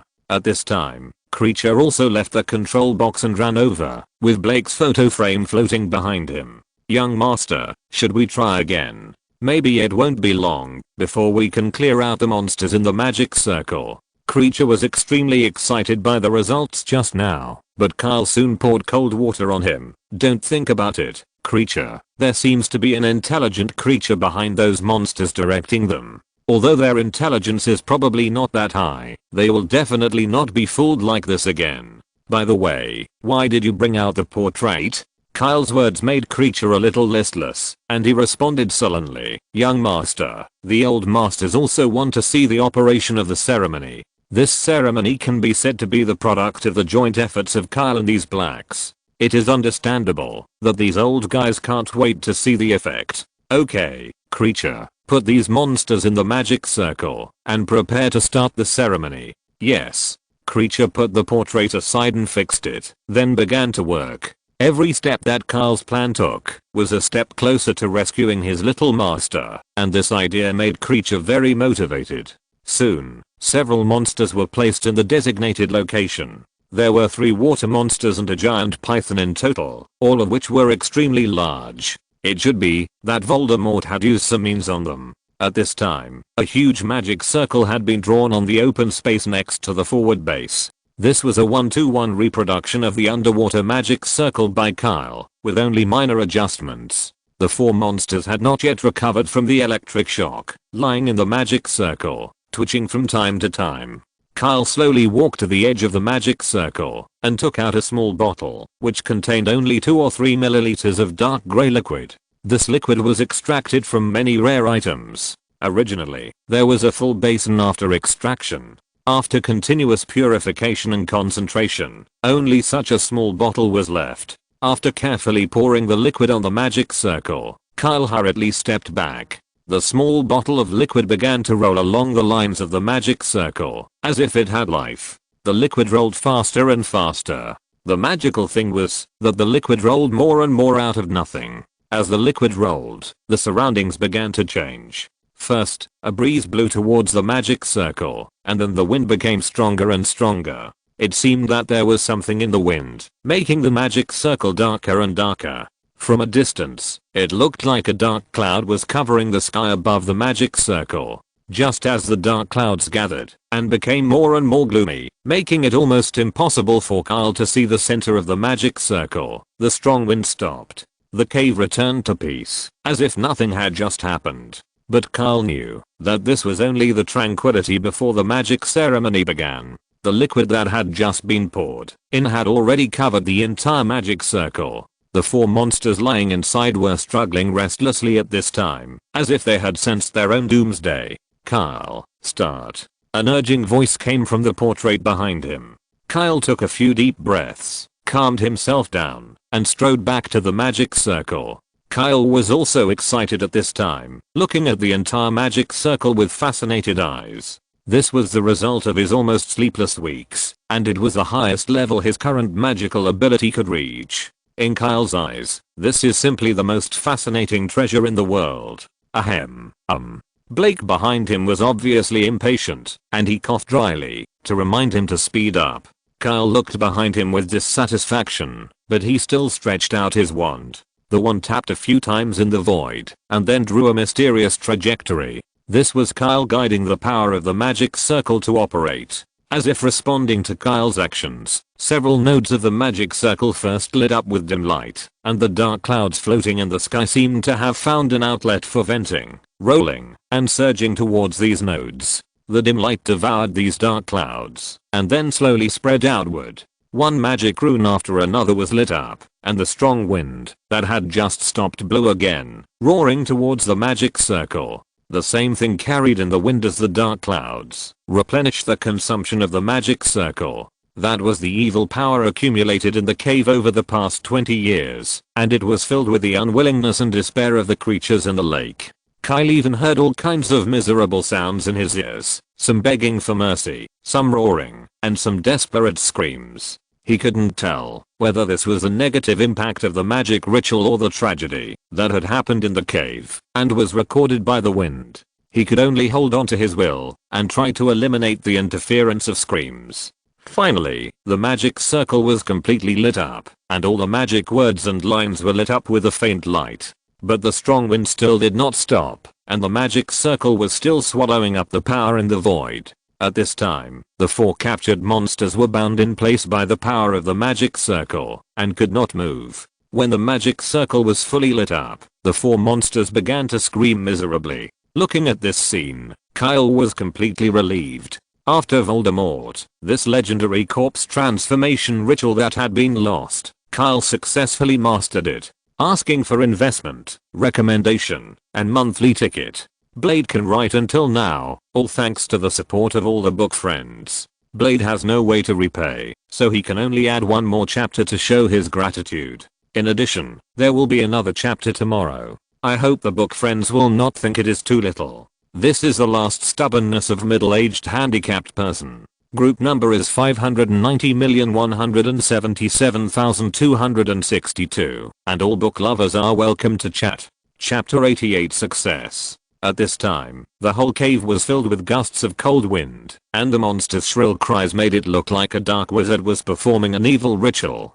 Kyle could only be thankful that no one would see this scene. Otherwise, considering his age, someone would definitely believe that he was Voldemort's illegitimate son. Shaking his head, Kyle stopped thinking about these things, put away his wand, and took out several ritual items that had been prepared in advance from the box. These things were all found in Black's almost abandoned warehouse. In this regard, Kyle could only say that Black was indeed a famous dark magic family. As long as it was magic materials related to dark magic, there were almost all of them in the warehouse. Now the operation of the magic circle no longer required Kyle's guidance, but the magic ritual had just begun. Transforming the inferi was only the first step, and making the inferi completely loyal to Kyle was the most critical. After waiting for a full hour, the screams of the monsters weakened, indicating that the transformation process was about to be completed. Don't think that 1 hour is a long time.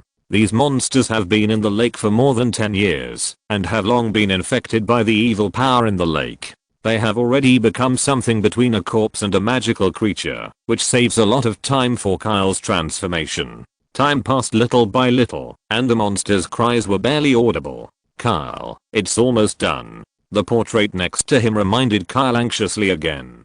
For the portraits, family inheritance is more important than anything else. Kyle has the purest black blood, but he has no sense of belonging or responsibility to Black. Both sides understand that maybe one day in the future, Kyle will truly regard himself as a Black. But now, this is just a deal. Kyle understood the portrait's idea, so he didn't say much and chose a dagger from a pile of items. Gritting his teeth, he ruthlessly cut his palm. This dagger is a common tool for dark rituals, and the whole body is polished from obsidian. After it is made, it is placed in a place with rich dark energy for incubation. The longer it is placed, and the more dark rituals it has participated in, the stronger the effect of the dagger. Only wounds inflicted with this kind of dagger used for dark rituals can produce the blood that best fits the dark ritual. This is also the most helpless part for Kyle, who would want to be stabbed for no reason. Wouldn't it be better to draw blood with a needle? He injured the pain in his hand and let the blood drip onto the magic circle. The moment the blood dripped onto the magic circle, the screams that had been inaudible rang out again, and the 4 monsters began to struggle violently. This was the last resistance of the creatures that were about to be transformed into infernal corpses. Seeing this, Kyle quickly grabbed the remaining sacrifices with his injured hand and let the blood flow on the sacrifices. When the monsters' struggles were about to reach their peak, Kyle threw all the remaining sacrifices into the magic circle. These things included the dark magic essence that infernal corpses liked the most, the tranquilizing grass that soothed the soul, and the remains of the magical creatures hunted by Kyle himself, with Kyle's murderosaurus still left on them.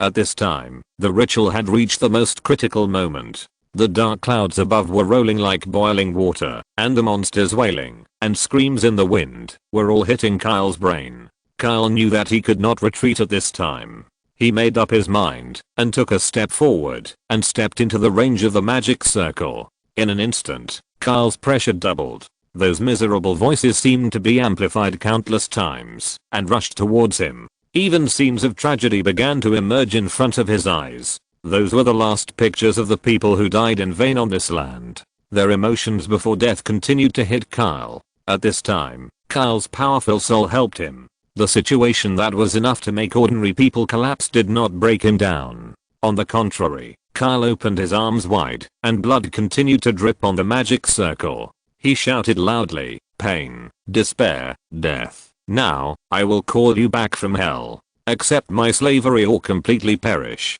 As if in response to Kyle's words, the four monsters finally struggled violently, and then everything returned to calm. The dim light of the magic circle gradually extinguished, and the shrouded dark clouds also dissipated a little bit. Four looming figures walked towards Kyle step by step from the haze. Kyle stood with his hands behind his back, with a smug smile on his face. Sure enough, the four monsters crawled to Kyle, and their heads fell to the ground and completely surrendered to him. At this time, the water monster and the giant python had completely changed their appearance. Their faces were no longer full of madness, but were replaced by a dead silence. Only from their eyes full of murderous intent could their madness be seen. The strong evil power completely changed their bodies. Their bodies, which were originally taller than their own, swelled again, and their muscles bulged exaggeratedly. They were covered with a layer of keratinized skin, like a layer of armor. More importantly, they were originally just physical monsters, but they were always surrounded by a layer of grey fog.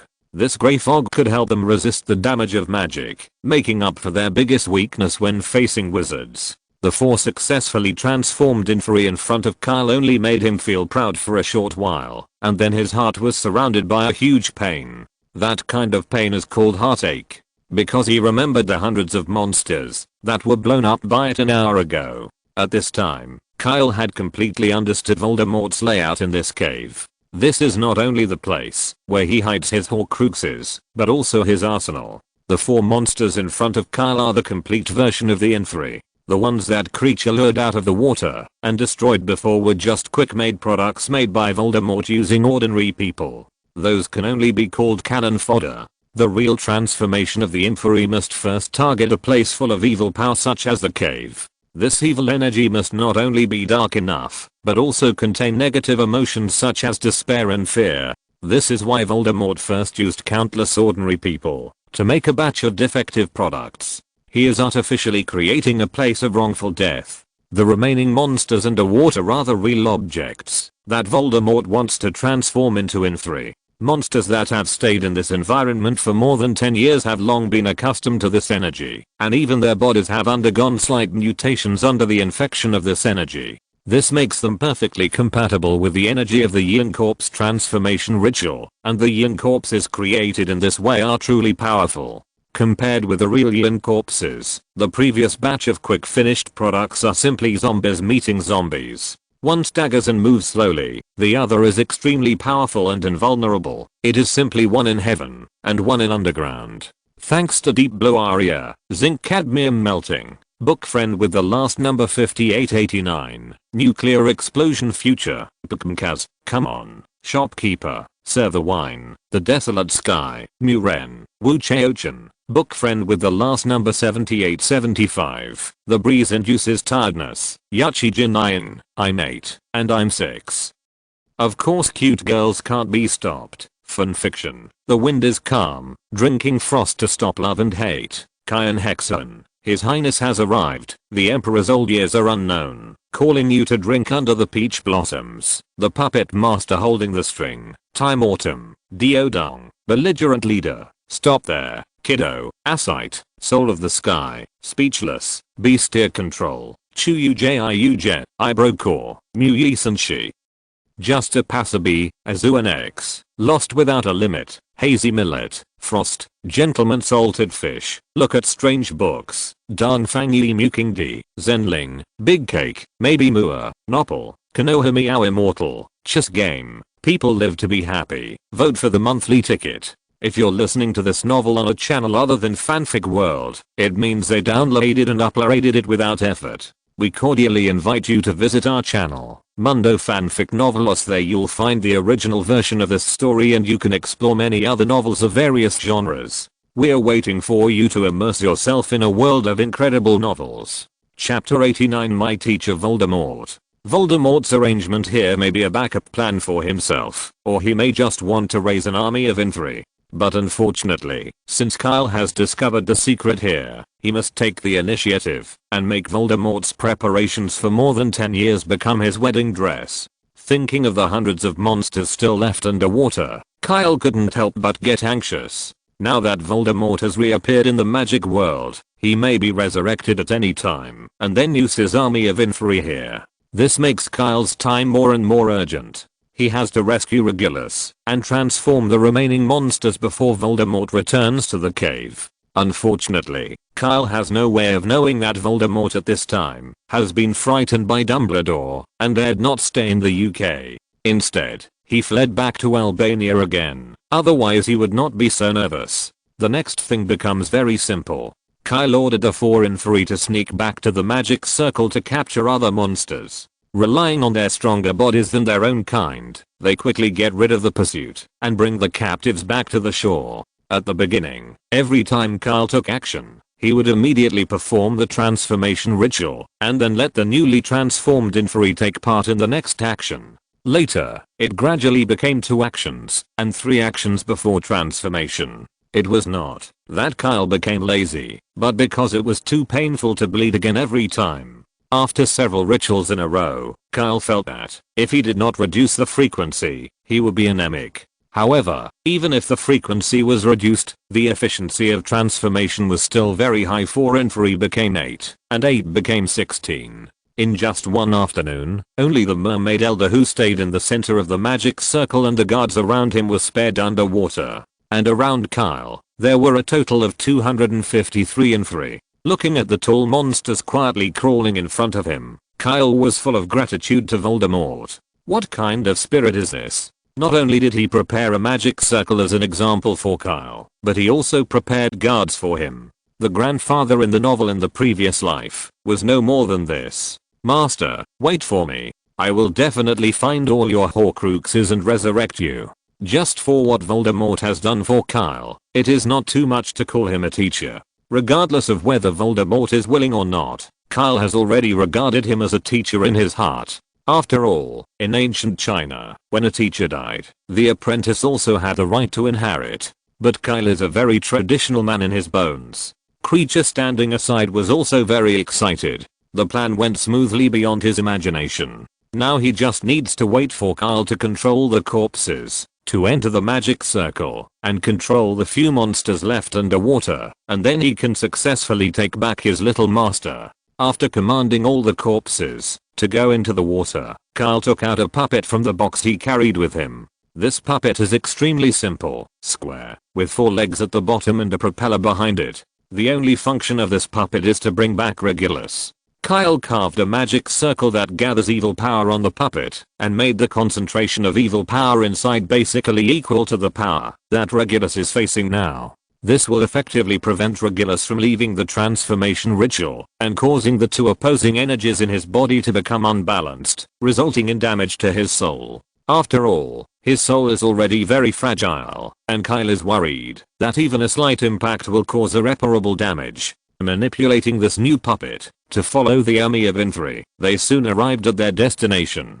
Surround them and don't do anything. After giving orders to the infantry in his mind and seeing the remaining few fish monsters surrounded by the infantry, not daring to move, lying there trembling, Kyle operated the puppet to walk into the magic circle. Regulus on the screen has not changed much compared to the first time he saw him in the summoning ritual, but the pain on his face seems to be a little more. Creature was so painful that he couldn't get up at this time, lying on the ground beside him and wailing his little master's name. His big eyes stared at the screen without blinking, fearing that if he was not careful, he would lose Regulus again. The expressions of several blacks in the portrait were also complicated. Since Sirius rebelled and Regulus disappeared without a reason, they had lost hope and thought that the family was completely finished and had no future. Unexpectedly, God sent Kyle to them. These old guys thought that, even if he was not raised by the family, they had to accept it with a pinch of nose. At most, they would perfunctorily deal with Kyle for decades, and then teach his children well. After all, time is meaningless to portraits. As a result, they unexpectedly learned about Regulus, which made the old guys completely crazy. They even secretly held a party behind Kyle's back. Now, seeing that the most ideal heir in their hearts is about to return to the family, these old guys have become complicated again. With pure blood, good talent, strong strength, and superior character and means, Kyle is really a more suitable heir to the family than Regulus. What a pity. The old guys can only sigh in their hearts. Without time to care about the thoughts of the portraits, Kyle manipulated the puppet to move forward and gradually approached Regulus. With a slight sound, the front part of the puppet was split to the side, and the turbid lake water rushed into the inside of the puppet, causing the soil on the ground to churn. Be careful. Although it was just a small fluctuation, it made the portrait behind him nervous, which made Kyle roll his eyes. Come on, Regulus is afraid of energy fluctuations. You shouldn't be so surprised by a little splash. Kyle's complaints made the old guys a little embarrassed, but seeing that he was concentrating on controlling the puppet, they didn't say anything. Looking underwater again, the puppet just opened the door and walked towards the black ball wrapped around Regulus. When the entire black ball completely entered the puppet, Kyle immediately controlled the puppet to close the door, activated the magic circle that gathered evil power, and turned around and ran. When going there, the puppet swam over by itself with the propeller. When coming back, Kyle simply turned off the propeller and selected a few of the strongest corpses to carry the puppet all the way back. You have to run. The underwater magic circle has lost its transformation target, just like a normally running watch that suddenly loses a gear and collapses all of a sudden. The huge energy fluctuations even affected the lake surface, and huge waves were raised on the originally calm lake surface. The yin corpses were struggling to move forward in the water, and the huge fluctuations at the bottom of the lake set off undercurrents. Fortunately, these yin corpses were transformed from amphibious monsters, and with their strong bodies, they finally resisted the turbulence in the lake and returned to the shore smoothly. The promised extra chapter will be around 9 o'clock. Thanks to Kinglian Daoj, Xian Jiang Shenai, and Yan Fengking for their awards. Thanks to Xian Zikangliang, Kinglian Daoj, Jian Washang Shang, Tschen, Sapphire, Sujiran, I Want to Be Lucky, The Sea After the Rain, The Pig with a Hairpin, The Dreamwalker's Dream Heaven, and The Mouse in Troubled Times for their monthly votes. Chapter 90 Homecoming. Bang! The puppet with Regulus in it was carefully placed on the ground by the N3. Of course, the infra's caution, like Hagrid's whispering, was completely useless. The huge sound of the landing scared Creature so much that he almost wanted to blow the heads of the N3. Without waiting for the puppet to land steadily, Creature could not wait to pounce on it, fearing that these big guys would hurt his little master. Seeing this, Kyle could only shout helplessly, "Creature!" The already very old house elf turned his head unwillingly and looked at Kyle pitifully. "Young master, can you open the door?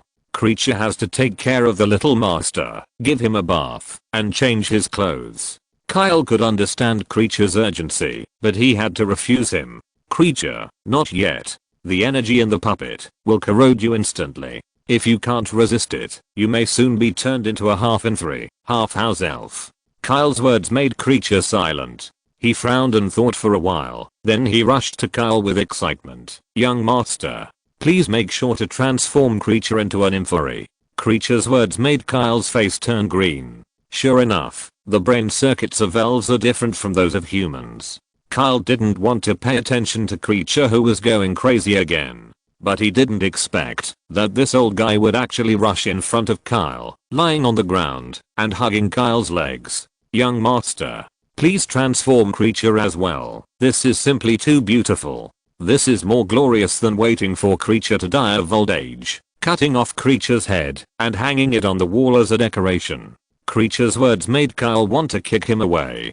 He looked at the portrait helplessly and found that the portrait was also looking at creature with a confused face, obviously also unable to understand what the elf was thinking. Kyle, who had a headache, could only order creature to stand up and asked creature with a pained face, "Okay, creature, maybe I will consider turning you into an inferi in the future, but at least you should tell me the reason for doing so." Creature stood aside unwillingly after hearing Kyle's order, but still looked at Kyle with shining eyes. "Young master, creature has always been worried that one day he will be too old and unable to work, and he will not be able to serve black. But your inferi transformation ceremony is simply a blessing for house elves. As long as you transform into an inferi, you can regain a strong body and be tireless.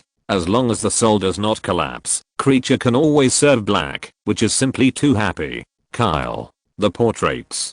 Kyle thought about it, and from the perspective of the elves, this idea seemed to be correct. Waving his hand, no longer paying attention to creature who was obviously overly excited, Kyle controlled the puppet to open the door. Wow. All the water that had just poured into the puppet flowed out. Creature, clean up the water and put a layer of soil on it. Be careful, the goal has been achieved this time. Don't let the lake water touch you at the last moment and get cursed. "Okay, young master." But this time, creature did not follow Kyle's orders meticulously. He only cleaned up a puddle of water at the door of the puppet, and then stood there, staring at Regulus without blinking. While crying, he hit his head hard. "Bad creature, you didn't listen to the young master, and didn't follow the order well. Bad creature." Seeing this, Kyle was speechless. "Forget it." With a deep sigh, Kyle controlled the puppet, and walked to the side. "If you want to watch it, you can watch it here. I'll go back." Cough. He was interrupted by a dry cough in the portrait before he could finish his words. Looking back, he saw that the portrait was now full of blacks, with Orion and Mrs. Black standing in the front. Kyle knew what to do without these guys telling him. He could only walk over and carry the portrait to the front of the puppet, letting creature watch Regulus here together. "Creature, I'm going to rest at the forward base. If I don't come out after 10 hours, remember to wake me up." "Okay, young master, go and rest." Creature has prepared beds and quilts at the forward base, as well as desserts and drinks. You can rest assured, creature will take good care of the little master. The energy gathering magic circle on the puppet will continuously reduce the concentration of the gathered evil energy. After about 10 hours, the magic circle will be completely ineffective. This is to allow the two stalemated forces in Regulus to dissipate smoothly, rather than abruptly withdrawing one energy. During this period, Kyle was completely immersed in research, and it can be said that he forgot to eat and sleep. After the success of the research on the corpse transformation ritual, he did not rest, and continued to work non-stop, and he shed a lot of blood during the period. Now that Regulus was rescued, Kyle felt as if his energy was drained away all at once, and every cell in his body was protesting against him. After forcing himself to give creature the last order, Kyle threw himself on the bed in the frontier base, and then lost consciousness. After an unknown amount of time, he finally heard some voices in a daze. "Young master, young master." It was creature who saw that 10 hours had passed, but Kyle still hadn't gotten up, and couldn't help but wake Kyle up. "Creature, is it time?" "Yes, little master, it's been more than 10 hours. Creature has prepared a rich dinner at home, and also prepared a bath for you. I'll take you back to the old house to eat something, and you can also take a bath to relax." "No need, creature. Go put all the puppets back into the boxes, except the one containing Regulus. In addition, go and clean up all the traces in the cave, especially the place where you strangled the inferi before. Be sure to clean it up." "Yes, young master." Creature obediently began to work. It seemed that 10 hours had finally calmed him down. Kyle nodded and walked towards the portrait. "How is it? No surprises, right?" This is to Black, who studied the inferi transformation ritual with him. His name is Borox, and he is the grandfather of Regulus. Borox is also very proficient in this ritual. Compared with Kyle, the only difference is practice. "No problem, it's just a magic circle that gathers energy." The magic circle has completely stopped working just now, and the blood power in Regulus has calmed down. "Okay." After a brief answer, Kyle began to observe. Regulus's expression was still painful, but it no longer looked so hideous. He looked good on the outside, but as for his soul, he could only wait until Kyle returned to the old house to test it. He didn't dare to use magic outside the school. The corpses stayed in the corner honestly at this time. Without Kyle's order, they didn't dare to move. They were bored and dazed. This day's look was unexpectedly silly. Smiling, Kyle gave them an order. You can go to the lake and move freely, as long as you don't leave this cave. Then, he commanded the puppet containing Regulus to walk back to the box, waved to Creature who had completed the task assigned by Kyle and stood aside, and said what Creature wanted to hear most. Creature, let's go home. Chapter 91, Sadness and Joy. Creature walked up and grabbed Kyle's sleeve and snapped his fingers. After a twist, the two returned to the Black Mansion. One man and one elf appeared directly in the basement, where all the Blacks were waiting. Orion and Mrs. Black were the most excited. Kyle brought back their most obedient and beloved youngest son. The eldest son was a heartless and ungrateful person who broke their hearts. The youngest son was like the most perfect gift from God to them.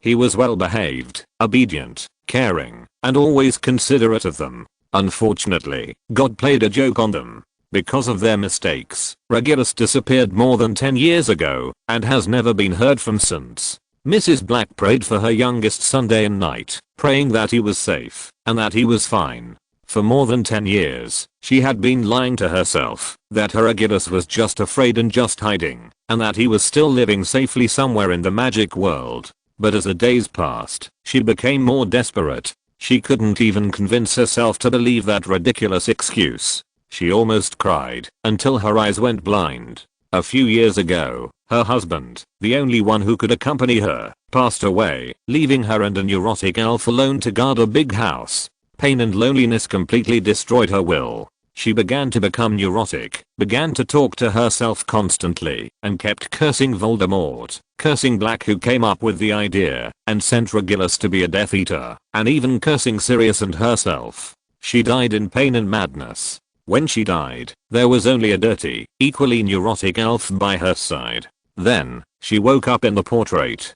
She was still so desperate and crazy, and even other Blacks were unwilling to communicate with her. I thought that the days would be like this, and their group of portraits would accompany this old house to destruction, or a branch would eventually take over the nest, and become the main line, inheriting the glory of Black. She didn't care about these at all. The moment Hurley disappeared, her heart was torn apart. How could she care about these? She once hated Creature so much that she blamed him for secretly preparing a portrait for her, which made her restless even after death, and she still had to endure endless pain. But she didn't expect that God opened his eyes and sent Liz's legitimate son to her, and soon after, she got Liz's information. Although Paulie was not in a good situation and even suffered a lot in these years, he was at least alive. Like seeing a flickering candlelight in the darkness, Mrs. Black's heart rekindled hope. She directly interrupted the noble tricks played by those old guys on Kyle, and almost couldn't wait to make her conditions. Bring back Regulus, and then Black will do his best to support Kyle to realize his ambition.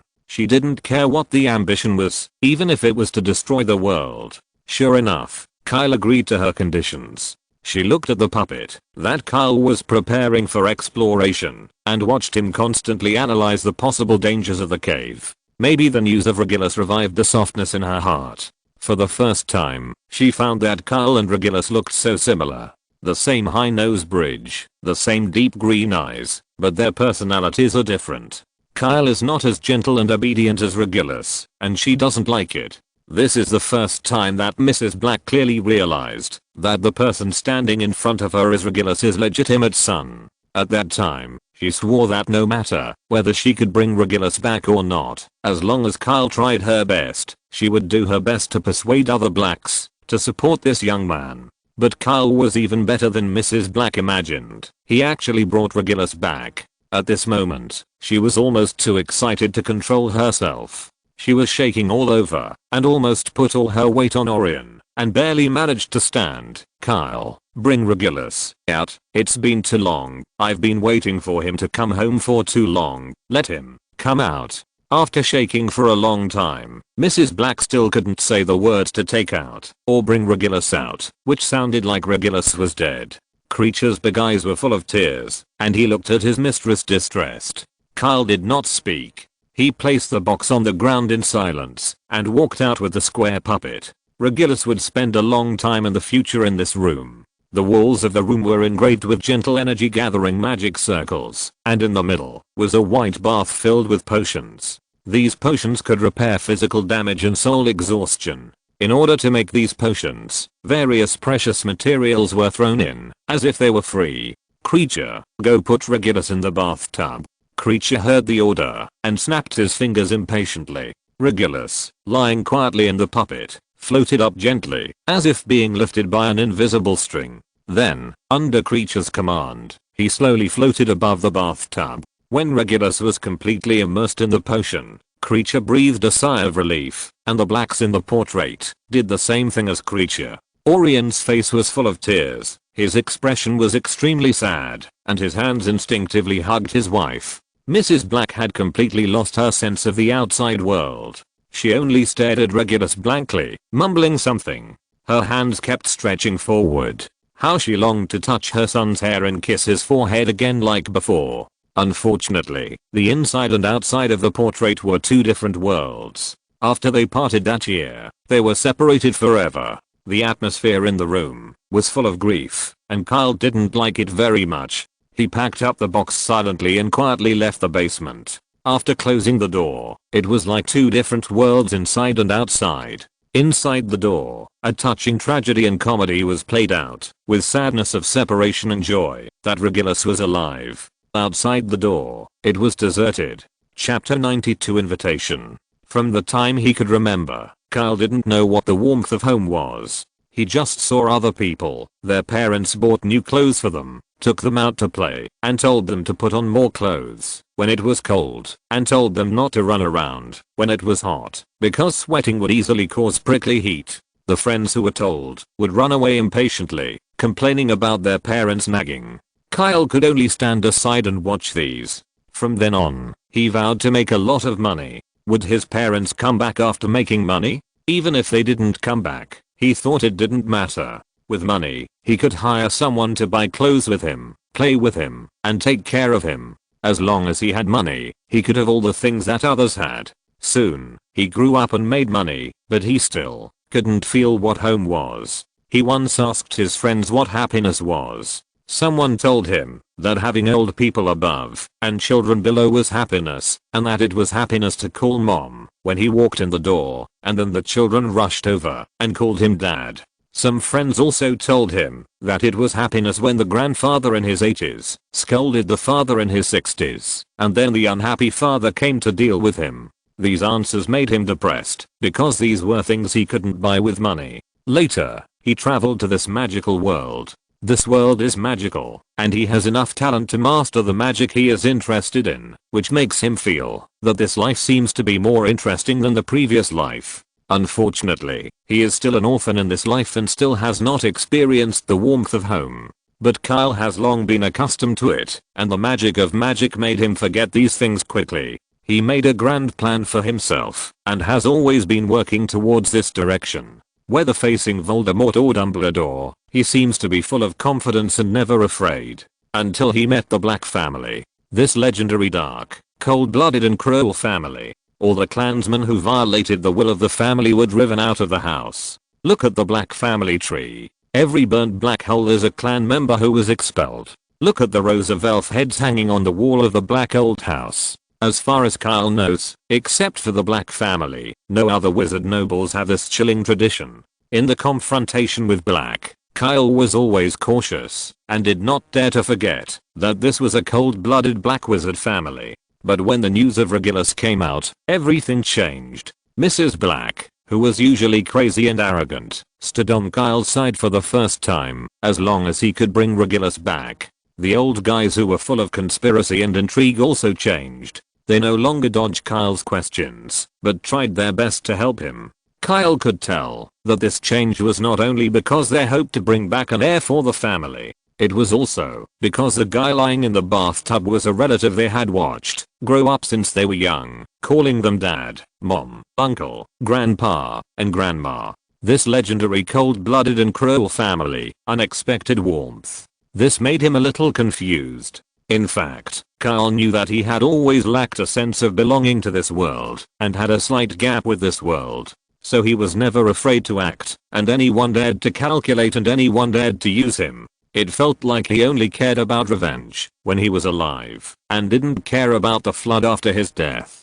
This was not Kyle's nature, but because he lacked concern for this world. Leaning against the door, these things that had not been thought about for a long time came out of his mind like an unstoppable flood.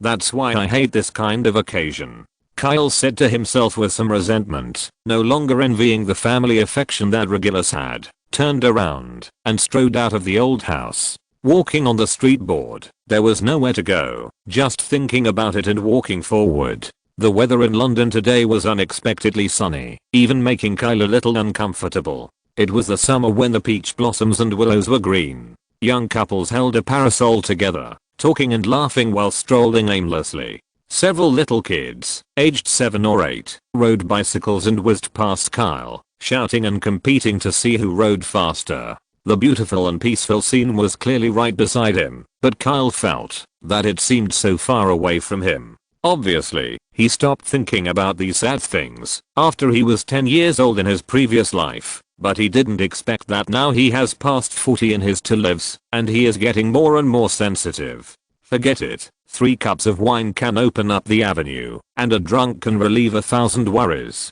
What's the point of thinking so much? Kyle, who had chosen his target in his mind, followed the route in his memory, and walked towards the bar. Sorry, this bar is not open to minors. Kyle. The tall and fat black security guard blocked the door tightly, looking at Kyle impatiently, fearing that the boy would slip in when he was not paying attention. Kyle felt helpless. Putchy, why are you learning to drink like an adult, little boy? Do you want your sister to buy you a drink? A teasing voice came from behind, and Kyle turned around and saw that several girls in their teens were already laughing. One of the tall girls looked at him with a joking look. Kyle, who was already helpless, was too lazy to talk to a few girls who were obviously unsophisticated, and rolled his eyes and walked aside. Why are you in such a hurry to leave, kid?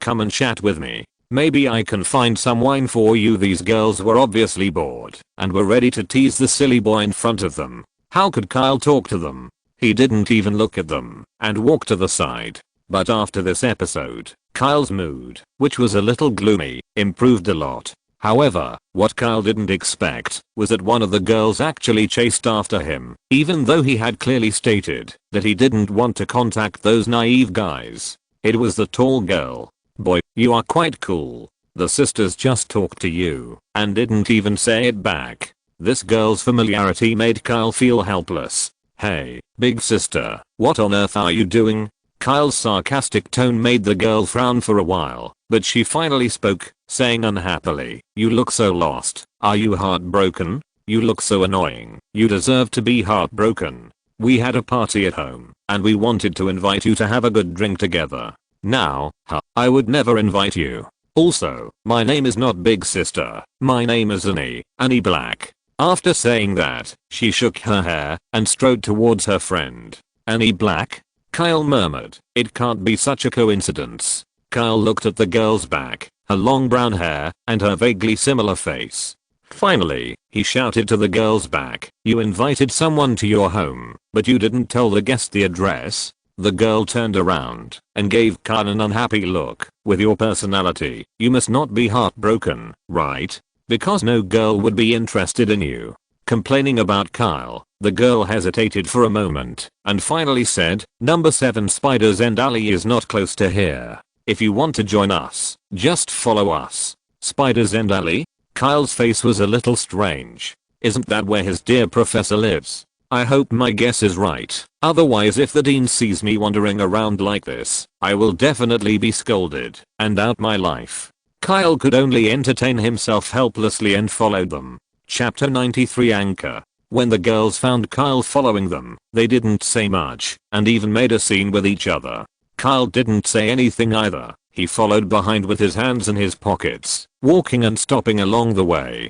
The girls seemed to take this party very seriously and bought a lot of fruits, snacks, and of course the most important wine. Kyle, who had been following behind with empty hands and freedom, was also forced to carry a lot of shopping bags. Kyle was actually quite puzzled. How much could a few girls eat? Was it necessary to buy so much? Fortunately, perhaps because they were anxious to get together, the girls quickly stopped shopping and drove back to Spinner's End together. Kyle had only heard other professors talk about Snape living in Spinner's End, but he had never been here. As the car moved forward, Kyle was full of surprise. He didn't expect Snape, a potion master famous throughout the British wizarding world, to live in such a shabby place. After leaving the city of London, the taxi began to move along a river. The scenery on both sides became more and more old, and after about an hour, the banks of the river began to become overgrown with weeds. In the distance, there was a huge chimney, standing tall, eerie and ominous. There was no sound around, only the dark river water was whimpering, and there was no sign of life in the water. A skinny fox sneaked down the riverbank and sniffed hopefully at the wrappers of a few fried fish in the weeds. Not long after driving, the car drove into the alley. The alley was full of rows of dilapidated brick houses, and the windows on the houses looked dark and lifeless. "We're here." Anne's voice was full of sunshine, which was completely different from the atmosphere of this alley. Since getting off the car at Spinner's End, Kyle has inexplicably become shorter, with hunched shoulders and hunched waist, just like a weasel who stole a chicken. Professor Snape treated Kyle well, but the energy Kyle spent on potions, not the least, was almost the second to last. This made Kyle always feel a little guilty when facing the professor. Carrying 2 huge shopping bags, Kyle almost sprinted into number 7 Spinner's End. "Haha, Kit, are you in such a hurry to drink?" The person who spoke was a blonde girl who also lived in Spider's End and was Anne's good friend. Kyle chatted with them in the car for a few words and got to know them. When introducing himself, Kyle hesitated and finally introduced his name as Kyle Hope. The girls who entered the house opened Kyle's eyes. He could not wait to open a bottle of beer and took a big sip. They were obviously experienced drinkers. After that, 7 or 8 people came in one after another. There were young people, middle-aged people who were obviously in their 40s, and a white-haired old man. It turned out that these were people from the same community who had made an appointment to watch the game and drink together. Before the game started, these guys were already having a great time and sang the team song they supported loudly. Kyle did not join in, but just sat quietly aside, savoring the whiskey in his mouth. Of course, he did not follow into Spider's End to drink a little. He was just interested in Anne's identity. After all, this girl looked surprisingly similar to Mrs. Black. Perhaps it was because Kyle was drinking alone, which was different from the revelers, or perhaps it was some other reasons that the white-haired old man sat next to Kyle. "Hey, young man, who are you from? Why haven't I seen you around?" Kyle smiled politely, raised his hand and was signaled. Then he spoke. "I don't live around here. I met Anne in downtown London and was invited by her. My name is Kyle. No wonder you look so unfamiliar." The old man smiled kindly. "My name is Marius Black, Anne's grandfather. What's your last name?" "Hope, Kyle Hope." "Hope. This last name is not common." "Yes, sir, I'm an orphan. This is the last name I chose at random." Kyle's words startled the old gentleman. "I'm sorry, Kit, I don't know this." There was some silence between the two of them. Kyle drank quietly, thinking about how to start. He had seen the name Marius Black in some books that recorded strange stories in the magic world. Unexpectedly, it was the old gentleman who spoke first. "Kyle, can I call you this? Have you ever thought about looking for your parents?" Marius's question made Kyle a little amused. His situation was too special. Just as he was thinking about how to evade this question, the old gentleman continued, "Speaking of which, my experience is quite similar to yours in some places. Do you want to listen?" Kyle looked a little puzzled. He did not answer him, but just made a gesture to continue. "Speaking of which, I can be considered as a wealthy family. My family is very powerful in some special places in the UK. But unfortunately, I lack the talent that the family needs in some aspects. Well, you can understand it as some conditions stipulated by the family. Because I did not meet them, I was expelled from home at the age of 11.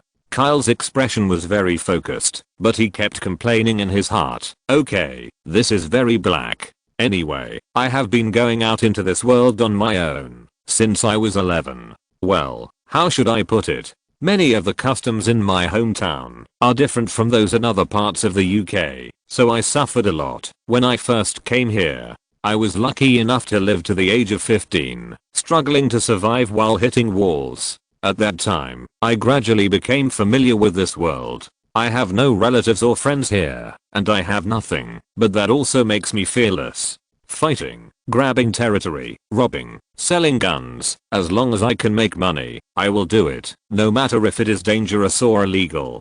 Kyle's face was calm, but his heart was in a mess. The young Marius was so similar to his current situation, just as unscrupulous and fearless. Kyle, do you know why I became like that when I was young? Kyle didn't know how to answer, so he just answered dryly, because I have nothing to worry about. No, it's not, because I always feel that I don't belong to this world, and I don't have the slightest sense of belonging to this world. Marius's voice was very light, but it pierced Kyle's heart like a sword. Then what? Kyle could even hear the dryness in his voice. Then something lucky happened. I met my muse, Anne's grandmother. It was she who calmed my heart, helped me find the meaning of existence in this world, and let me know that I really belong to this world. Kyle, my wife is my anchor in this world, and she has allowed me to truly integrate into this world. What about you? Marius' words made Kyle a little confused, and he didn't know how to answer for a while. Patting his shoulder, Marius stood up and said, when people get old, they love to talk about the past. I'm sorry to have made you listen to so many useless things. Kyle, go and have some fun with the young people. I, an old man, won't be annoying people here. Although he hadn't found the answer he wanted, Marius' words seemed to make Kyle understand something. Maybe what I lack is such an anchor. Kyle muttered in his heart and stood up at the same time. Marius, Annie and I are not familiar with each other. This is the first time we meet today, so I won't disturb her and her friends. It's nice to chat with you, but I think I need to go back. After all, I don't live close to here. Well, Kyle, there are very few people of your age who like to chat with an old man like me. Marius' words made Kyle smile. It can be seen that Marius is living a happy life now. The two walked to the door together. Kyle waved goodbye, but Marius hesitated for a moment and said, Kyle, meeting is fate. If you have time, you can come here and sit down. In addition, if you have any difficulties, you can also come to me. Maybe I'm overthinking it. You actually look a lot like an old friend of mine. Marius' words surprised Kyle a little. He paused and waved his hand with a strange look on his face. No need to see you off, Marius. It's fate that we met by chance and can sit together and chat. Why force anything? Besides, your life is so comfortable now, don't let it be disrupted because of me. After saying that, without waiting for Marius to say anything, he turned around and walked out of the alley. Don't disrupt my life because of you? Marius, who was standing behind him, muttered this sentence as if he was happy and seemed to understand. Finally, he made up his mind and shouted to Kyle's back, Kyle, how is home? How is home now? How is it? Kyle stopped, tilted his head and thought for a while, and barely thought of a more appropriate answer. Fortunately, it's just that almost everyone died. Ha ha ha, you deserve it. Marius was a little surprised to hear Kyle's words, and then laughed in reply. There was some pain on his face, but also some relief. Waving his hand backwards, Kyle completely left Spinner's End. Creature. Seeing that there was no one around, Kyle gently called the house elf. Maybe it was because of talent, or maybe it was because of the contract with the wizard family. No matter how far away, the elves could respond to their master's call. Bang. After a sound, Creature apparated over. Looking at the dirty and messy environment with disgust, Creature stepped forward and asked attentively, Young master, why are you here? Look at the place where these damn muggles live. It's really dirty and disgusting. Creature. What's wrong, young master? Professor Snape, the current head of Slytherin, lives here. I'm sorry, young master, I was careless. After teasing Creature, looking at Creature's hurried look, Kyle laughed out loud. Anchor in this world? Although I haven't found something worthy of my attachment, my goal has always been very clear. The conversation with Marius immediately diluted Kyle's inner confusion. Thinking about his long-standing plan, Kyle ordered, "Creature, take me to the leaky cauldron." "Okay, young master." After arriving at the leaky cauldron, Kyle ordered Creature to go back to the old house by himself and then walk towards a target that had been selected long ago. Dennis's psychological consultation. This is it. This is a psychological clinic that Kyle had chosen a long time ago. The attending doctor is well known in the entire psychology community and is said to be extremely good at hypnosis. It's just that he was busy saving Regulus before, so he didn't come until now. "Hello, sir. Do you have an appointment?" "No, but I contacted Dr. Dennis about 3 weeks ago. My name is Carl Shafiq." "Okay, sir. Please wait here for a moment. I will report to Dr. Dennis." The girl at the front desk is very young and looks like a college student who came out to work part-time during the holidays. Soon, the girl came out. "Mr. Shafiq, Dr. Dennis is free now. She is in the room. Please go in directly."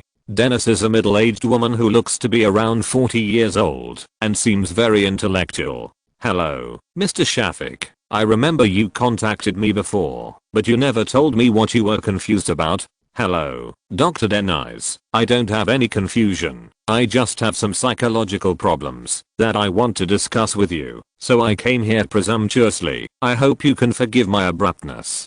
Kyle's words made Dr. Dennis look a little strange, but she didn't say anything.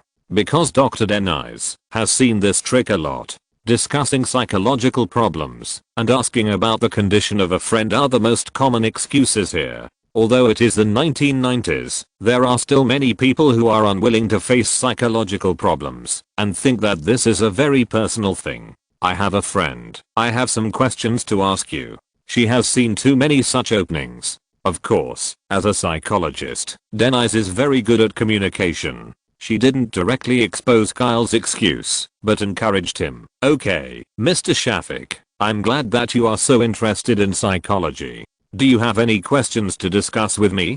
Denise's attitude was very good, which made Kyle feel relieved. He didn't have to rack his brains to think about how to find excuses for what he was going to do. After pondering for a while, Kyle slowly said, "Doctor, people say that you are very good at hypnosis treatment. I have an idea that I want to discuss with you. Is it possible to use hypnosis to help a person confirm which animal he is more like?" "Mr. Shafiq, do you want to use hypnosis to see which animal you are more like?" "Yes, doctor, I really want to know which animal I'm most compatible with." Kyle's words made Denise silent for a while. After a long time, she tentatively asked, "Mr. Shafiq, why do you have this idea? Do you want to turn yourself into an animal?" Denise's words made Kyle alert all of a sudden. Use hypnosis to determine which animal you are compatible with, and then in the hypnotic state, constantly instill the idea of being able to turn into this animal. This is the method of practicing animagus that Kyle came up with after thinking for a long time.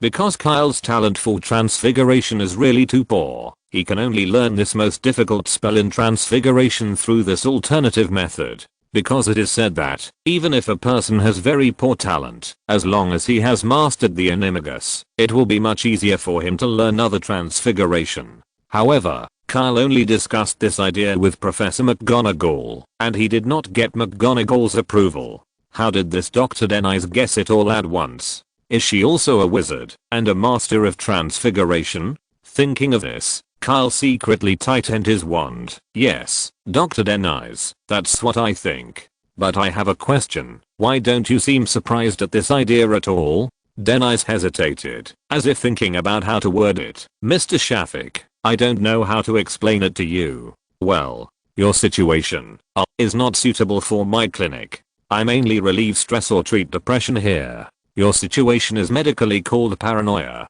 It is recommended that you go to the psychiatric department of the municipal hospital." Kyle. This answer caught Kyle off guard. Thanks to Heyo Kidding and Black 66 for the rewards. Thanks to Chaos Pandu, Clouds in the Sky, Love Song of the Underworld Feather God, Fragrant Grass, and Desolate Sky for the monthly votes. Chapter 94 Hypnosis. Denise's reaction made Kyle speechless. So this is what the doctor meant. But the doctor's words gave Kyle a headache because Kyle's description sounded like a mental patient. It was difficult to ask the doctor to hypnotize him in this case. Doctor denies. Maybe you misunderstood me. I don't think I'm an animal. No, I don't want to turn myself into an animal. That's not right. Kyle, who has always been eloquent, actually felt that this matter was a little unclear. And Dr. Denies crossed her arms and watched Kyle's performance quietly without interrupting. After thinking for a long time, Kyle finally found an excuse that sounded like that. Okay, Dr. Denies, there may be a problem with my expression just now. You can regard my request as a performance art because I want to know what kind of animal I would be if I were an animal, and then it would be best if you keep suggesting to me that I can become this kind of animal during hypnosis. After speaking, Kyle looked at Denies with expectation. This time the doctor did not refuse directly, but recorded it in the notebook. Performance art, turning into an animal. Seeing Denies start recording, as if she was beginning to think about the feasibility of the matter, Kyle was slightly excited. Thinking back to the damned mouse during the transfiguration exam, Kyle swore that he must practice animagus in this way. However, what Denies recorded next was a little wrong. Intermittent irritability, suspected degeneration of language expression ability, extreme obsession with turning into an animal, and a relatively serious condition. Kyle began to consider whether it was illegal to command Creature to use the Imperious Curse. Unfortunately, Creature didn't seem to know the Imperious Curse. Helpless, Kyle could only coax and persuade in the clinic, saying a lot of good things. Maybe she was annoyed by Kyle, or maybe she was moved by Kyle's words. Dr. Denies finally agreed to Kyle's request. Okay, Mr. Shafiq, you have successfully convinced me. I agree to your request, but you have to sign a waiver agreement, and if I feel there is danger, I must stop the experiment immediately. Yes, Kyle finally convinced Denies with the excuse of conducting an experiment. First, hypnotize Kyle and let him dream that he has turned into an animal. Hypnotize him again and again, and then record the animal that appears the most. At this time, the second stage of the experiment begins, hypnotizing Kyle to make him believe that he can turn into this animal. Kyle's purpose is to reduce the difficulty of learning animagus, and Denies can record Kyle's changes during this period for the study of paranoia. Perhaps as Kyle is hypnotized again and again, his behavior and his thoughts will gradually move closer to paranoia. This will provide important theoretical support for the study of the formation process of paranoia, which is a contribution to the entire psychology. As a psychologist involved in this, Denies will definitely gain both fame and fortune. People in the world cannot escape fame and fortune, and Denies is no exception. Denies' face is still a little hesitant, but the excitement in her eyes completely betrays her thoughts. According to the doctor's request, Kyle sat on a recliner beside him. Opposite the recliner was a TV, and the TV was connected to a DVD. Mr. Shafiq, please lie down in the most comfortable position possible. I will play some hypnotic clips on TV. You need to watch the TV. Then you just need to relax yourself, and I will do the rest. Lie down in the most comfortable position possible? Kyle thought about it and decisively chose Jeyu's pose because this position is really comfortable. At this time, Denies also turned on the TV. The pictures on the TV had no logic at all. Sometimes it was a slowly moving clock, and sometimes it was a rotating circle. It was strange that Kyle, who was not sleepy at all, stared at the things on TV for a while, and his eyes began to fight, and he couldn't open them anymore. Mr. Shafiq, you are very sleepy now and need to rest. Please close your eyes. Close your eyes and you will feel completely relaxed. Without a trace of resistance, Kyle closed his eyes obediently. Okay, please pay attention to your feelings. Let your mind scan slowly from head to toe like a scanner. Wherever your mind scans, you will relax. Kyle listened to Denies' instructions, scanned himself little by little, and relaxed himself. Kyle is now very relieved, not worried at all that Denies will take the opportunity to do something when hypnotizing him, because Creature is hiding nearby. This is the backup plan that Kyle secretly called in the bathroom after Denies agreed to the hypnosis plan. After all, you will completely lose consciousness during hypnosis, and Kyle doesn't want to capsize in the gutter. Deniz's hypnosis method is really good. Kyle gradually became dazed as he listened to the guidance in his ear. His consciousness gradually blurred, and he didn't know who he was, or where he was, and finally fell into a dream. Mr. Shafiq? Mr. Shafiq, wake up. After an unknown amount of time, Kyle suddenly heard Deniz's call, and woke up from his dream. He felt that this sleep was extremely comfortable, and it drove away the fatigue of the past few days. Mr. Shafiq, what did you dream of yourself becoming? What? Kyle asked back in a daze, and then suddenly remembered what he was doing. I'm sorry, Dr. Deniz, I just slept too comfortably. I seem to have dreamed of many things, but I can't remember them. It seems that there are dark clouds, water splashes, black earth, many people, many, but it's very messy. I don't know which ones I dreamed of, and which ones I imagined.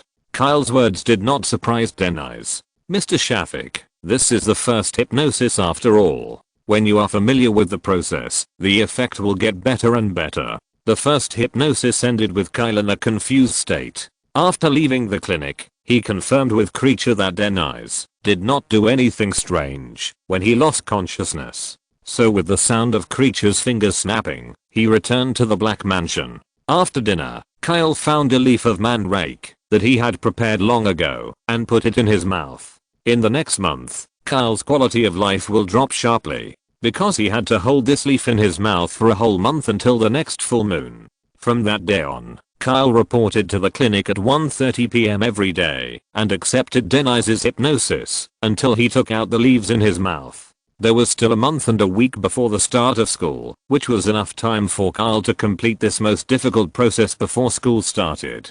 Thanks to DRUI, the people in the world get 9/6 return to 1. Zioao Sword God Fantasy, The Deep Sky, Howling 9 Layers of Heaven 68 Soul of the Sky Cloud. I said, I was not a rabbit on purpose. A great genius. Protect the forest. I'm the soy sauce king. He hailing. Zinc and cadmium melt. Book Friends with the last number 5889. Nuclear explosion in the future. Kaz, come on. The shopkeeper serves wine. The desolate sky. Dusk. Wu Cheochan. Book Friends with the last number 7875. The breeze makes people tired. Yachi Jinayan. I'm 8. And I'm 6. Of course. Cute girls can't be stopped. Fan collection. The wind is calm. Drink frost to stop love and hate. Kyan Hexon. His Highness has arrived. The Emperor's later years are unknown. Calling you to drink under the peach blossoms. The puppet holding the string. Shikyu. Diodong. The belligerent leader. Stop there, kiddo. Asite. The soul of the sky. Speechless. Animal ear control. Chuyujuj. The eyebrow core. Muyi Sanshi. Just a passerby. Azuan X. Lost without a limit. Misty Millet. Frost. Gentleman salted fish. Look at strange books. Dang Fangi Muking D. Zenling. Big cake. Maybe Mua. Nopple. Konoha Meow Immortal. Chess game. People live to be happy. Vote for recommendation. Chapter 95. Homecoming. Time passed day by day, and Kyle's plan was going smoothly. In the morning, he spent time in the family library of the old house. In the afternoon, he received hypnosis, and in the evening, he practiced magic in the basement. The family shielding magic was enough to block the surveillance of the tracer. Soon, Kyle had a mandrake leaf in his mouth for a month, and put it into a crystal medicine bottle on the night of the full moon. After that, it was a somewhat painful process. He had to fill the medicine bottle with saliva. It took Kyle 2 hours to fill the medicine bottle, so that when he closed his mouth, he could clearly feel his tongue cramping. Then put the crystal bottle in the moonlight, to let it receive pure moonlight. In the moonlight, add a strand of his hair and a silver teaspoon of dew to the crystal bottle. The dew was collected from a place where there was no sunlight or human contact for 7 days, and then a pupa of a ghost-faced hawk moth was added. Finally, put the crystal medicine bottle in a quiet and dark place. This was the initial work of the animagus transformation. Next, he needs to point his wand at his heart every day and chant the spell, Amado, Animado, Animado, Animagus. Then wait for a storm to come. He needs to take out the crystal bottle when the next storm comes. When lightning breaks through the sky, the liquid in the crystal bottle will turn into a blood red potion.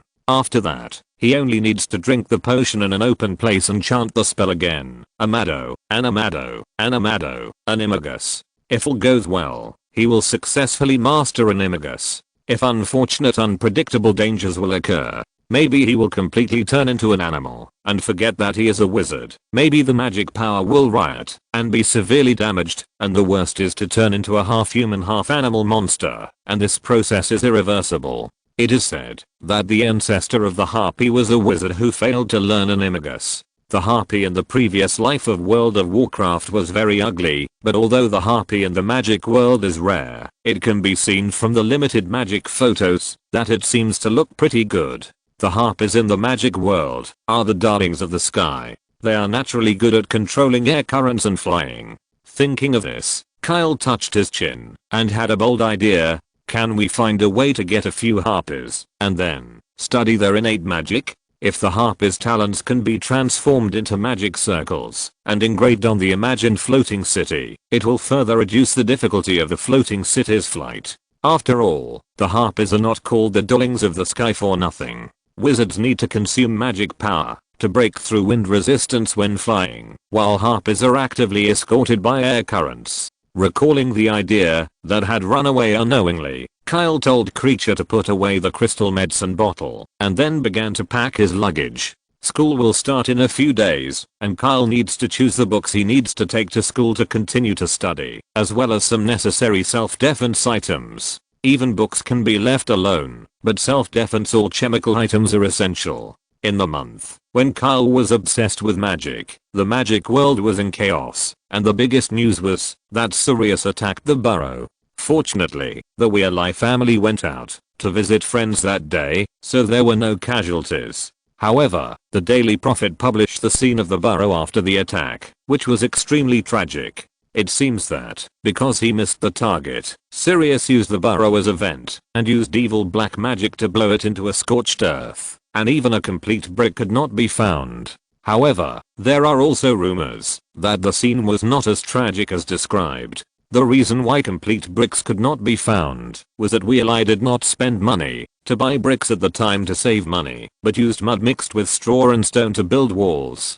People speculated that Sirius was so angry that his conspiracy against Potter was exposed that he reached out to Potter's friend, Ron Weirlie. Kyle, who got the news, quickly contacted Hermione, and the little witch acted quickly. On the same day, she persuaded her parents to go on vacation in France and planned to hide abroad for a month. Kyle, who was relieved, specially ordered a richer dinner because he wanted to celebrate the Weirlie family being bombed into ruins, but no one was injured.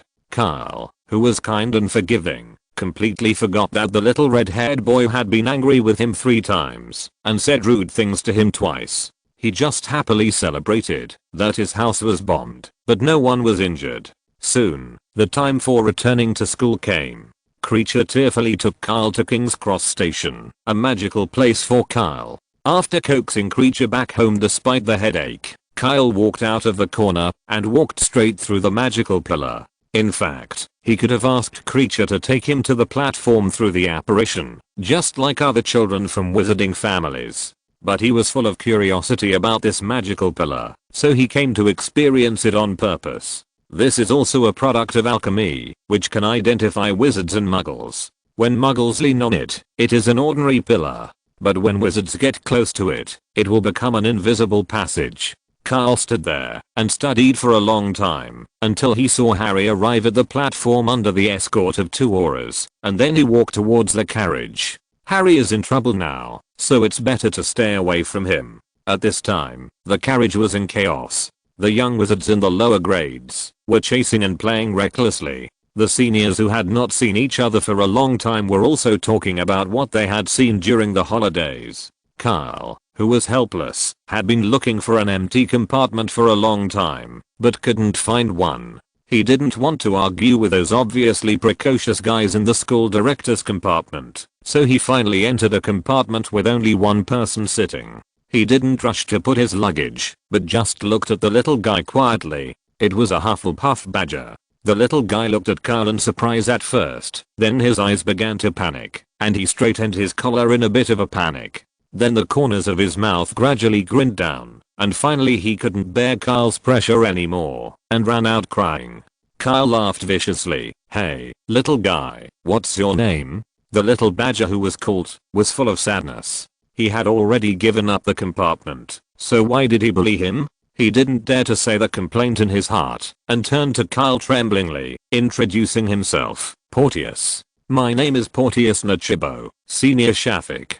He lowered his head and played with his fingers in grievance. He wanted to run away quickly, but he didn't dare to move, for fear that this legendary devil would take revenge on him. Kyle was almost amused by the appearance of this little guy, and waved his hand with a smile. "Okay, you can find another box. If you get into trouble at school, you can come to me. Only once." The little badger opened his eyes wide in surprise when he heard the promise. He didn't dare to confirm with Kyle again, and turned around and ran to the back car. While running, he even jumped up.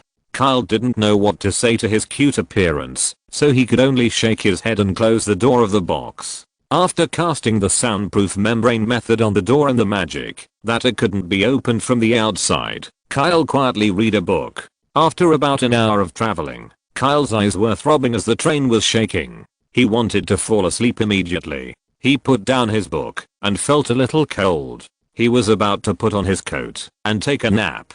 But when he looked up, he was surprised to find that the glass was slowly frosting. The sky outside had turned dark without him knowing when. Knock, knock, knock. Just when Kyle felt something was wrong, there was a heavy knock on the door. If you're listening to this novel on a channel other than Fanfic World, it means they downloaded and uploaded it without effort. We cordially invite you to visit our channel, Mundo Fanfic Novelos. There you'll find the original version of this story, and you can explore many other novels of various genres. We're waiting for you to immerse yourself in a world of incredible novels. Chapter 96 Attack. The dark clouds outside the window and the frost on the window were telling Kyle that danger was coming. Kyle's first reaction was that Voldemort had resurrected again and had summoned some Death Eaters. The boundless dark clouds outside did not seem like something that one or two wizards could do. The knocks on the door continued and became more and more urgent. Staying in the carriage was like waiting for death, and we had to find a way to leave. After listening carefully, it seemed that there was no unusual movement next door. Kyle whispered, "Apparition." After a twist, Kyle was already standing in the next carriage. Of course, there was no magic on the door of this carriage, which allowed Kyle to see the situation in the corridor at once. There were actually several dementors floating in the corridor. This made Kyle a little confused. Could it be that the dementors had pledged allegiance to Voldemort? Sirius escaped from prison, and the dementors rebelled. This sounded like the plot of the third part of the novel In the Previous Life. How come all of them appeared in the second year of Potter's enrollment? Isn't the main plot of this year the secret room bondage play? The train was getting slower and slower because the piston sound of the train had stopped. The wind and rain hitting the windows seemed louder. The train jolted and finally stopped. A bang in the distance told Kyle that the luggage had fallen off the rack. Then, without any warning, all the lights went out and the carriage fell into complete darkness. Kyle stood behind the door and looked at the corridor secretly. Some people in other carriages also poked their heads out curiously and then retreated back to the carriage with horror when they saw the dementors. "What happened?" a trembling voice sounded from behind. It was a little kid who was originally in this carriage. "Is our train broken down?" He was not wearing a school uniform and was very small. "Freshman?" Kyle asked. Seeing the little kid nodded, he smiled at him maliciously. "Haven't you heard from others that this is the entrance test for you freshmen? As long as you beat a monster outside, you can enter the school smoothly. Otherwise, you can only take the train back to the Muggle world tomorrow."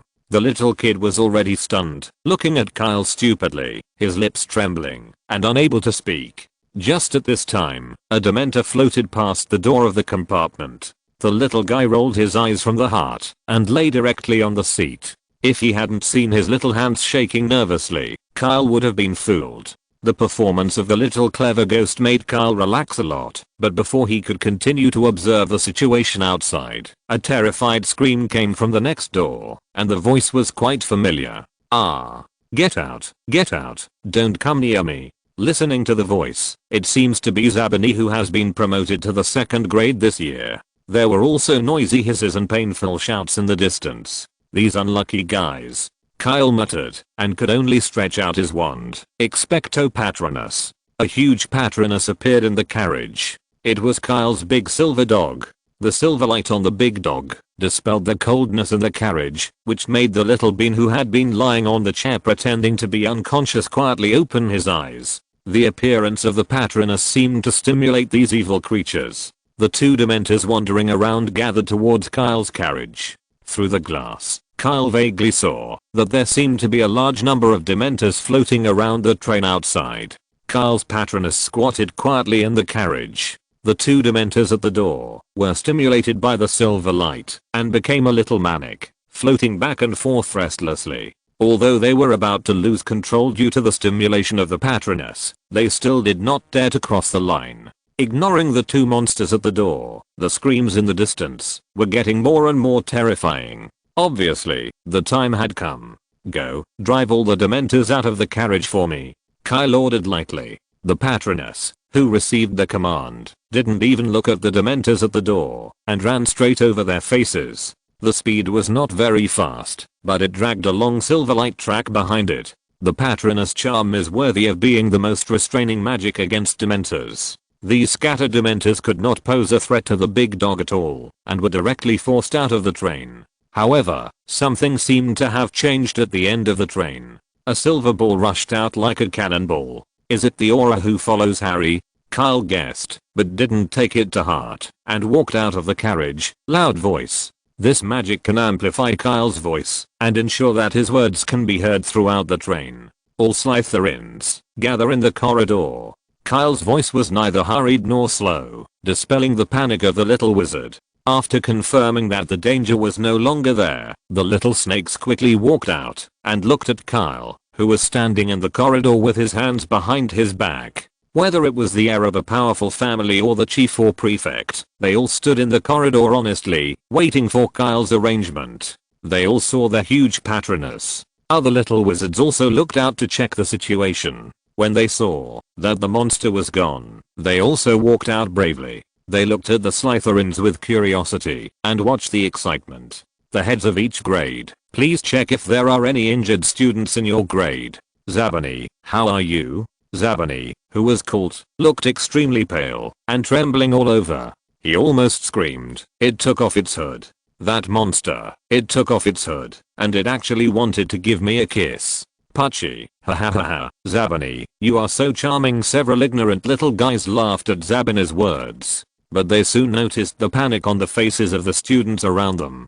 Kyle's face was also gloomy and terrible. Of course, this was just an expression. Kyle had roughly guessed what was going on. This time, there were only dementors in the attack, and no Death Eaters showed up. It was obviously not the dementors' rebellion as initially speculated. It seemed that it was just a surprise inspection of Sirius by the Ministry of Magic. When he came to this conclusion, Kyle was relieved. After all, he didn't have the confidence to fight against a dozen Death Eaters, and he might even have to face Voldemort. While sending air, a plan quickly took shape in his mind. In order to become the new generation of Slytherin leaders and the person in charge, he couldn't miss any opportunity to improve his reputation, especially this almost free opportunity. After all, for Dementors, even if he didn't mention the Patronus charm, he also had special coping skills. That's why he stood up at the first time. It seemed that they confirmed that there was really no danger, and the people in the last carriage also came out.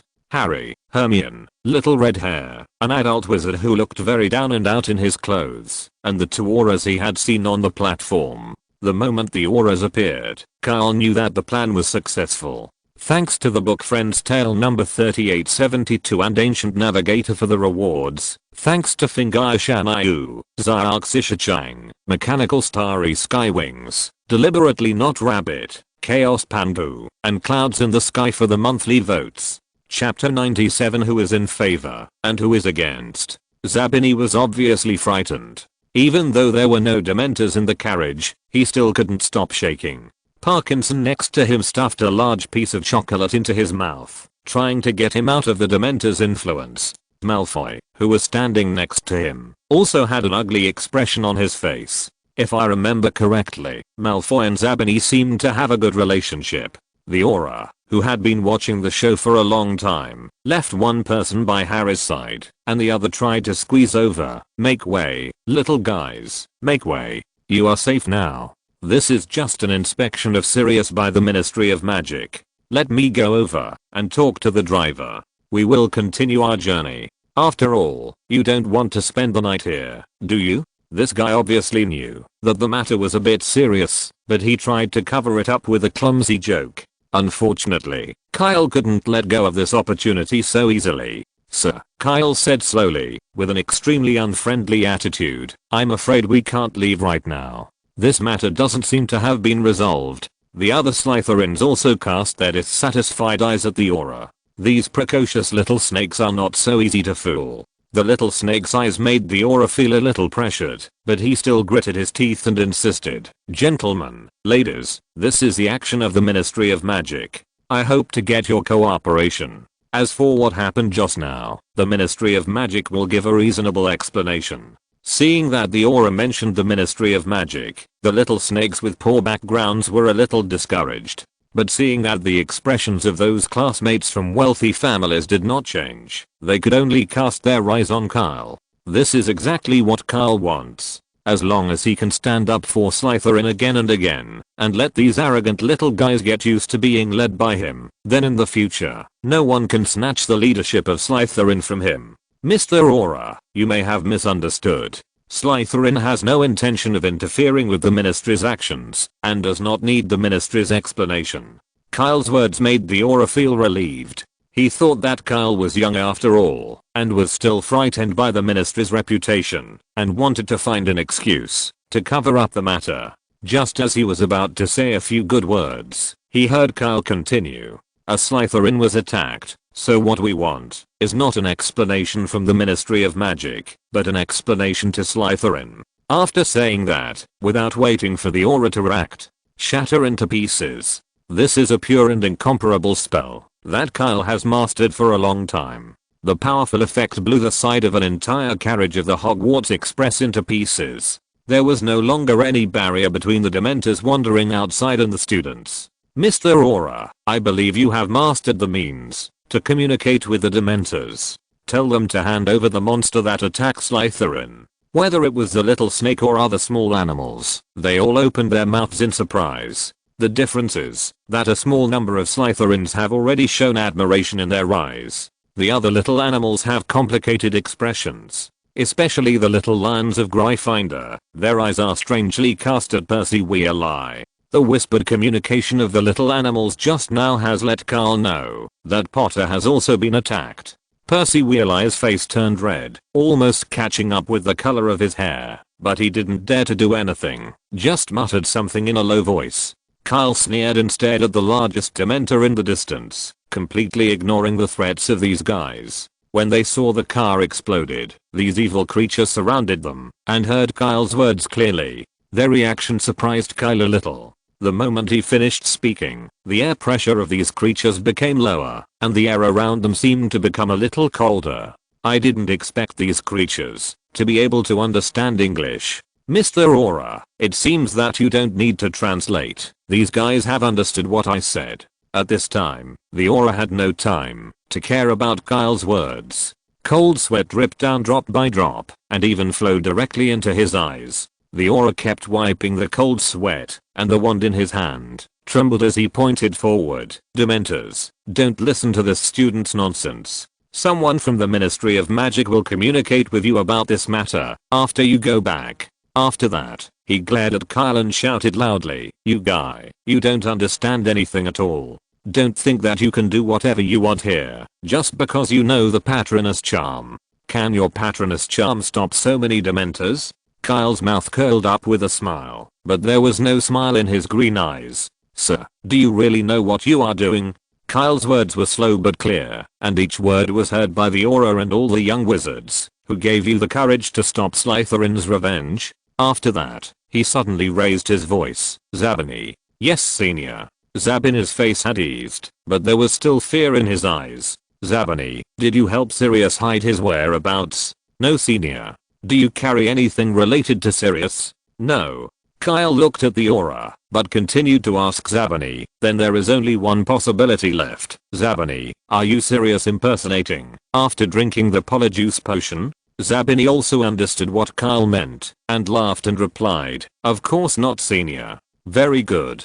Kyle said, very good. So, it is the Dementors who attacked the innocent Slytherin students. Do you agree, Mr. Aura? The aura was so angry at Kyle that his nose was almost crooked. He even forgot the threat of the Dementor next to him and roared loudly, you are simply making trouble for no reason. How can you investigate a case like this? I warn you, don't make trouble here anymore. If you continue, I will take you back to the Ministry of Magic and ask Headmaster Dumbledore to pick you up.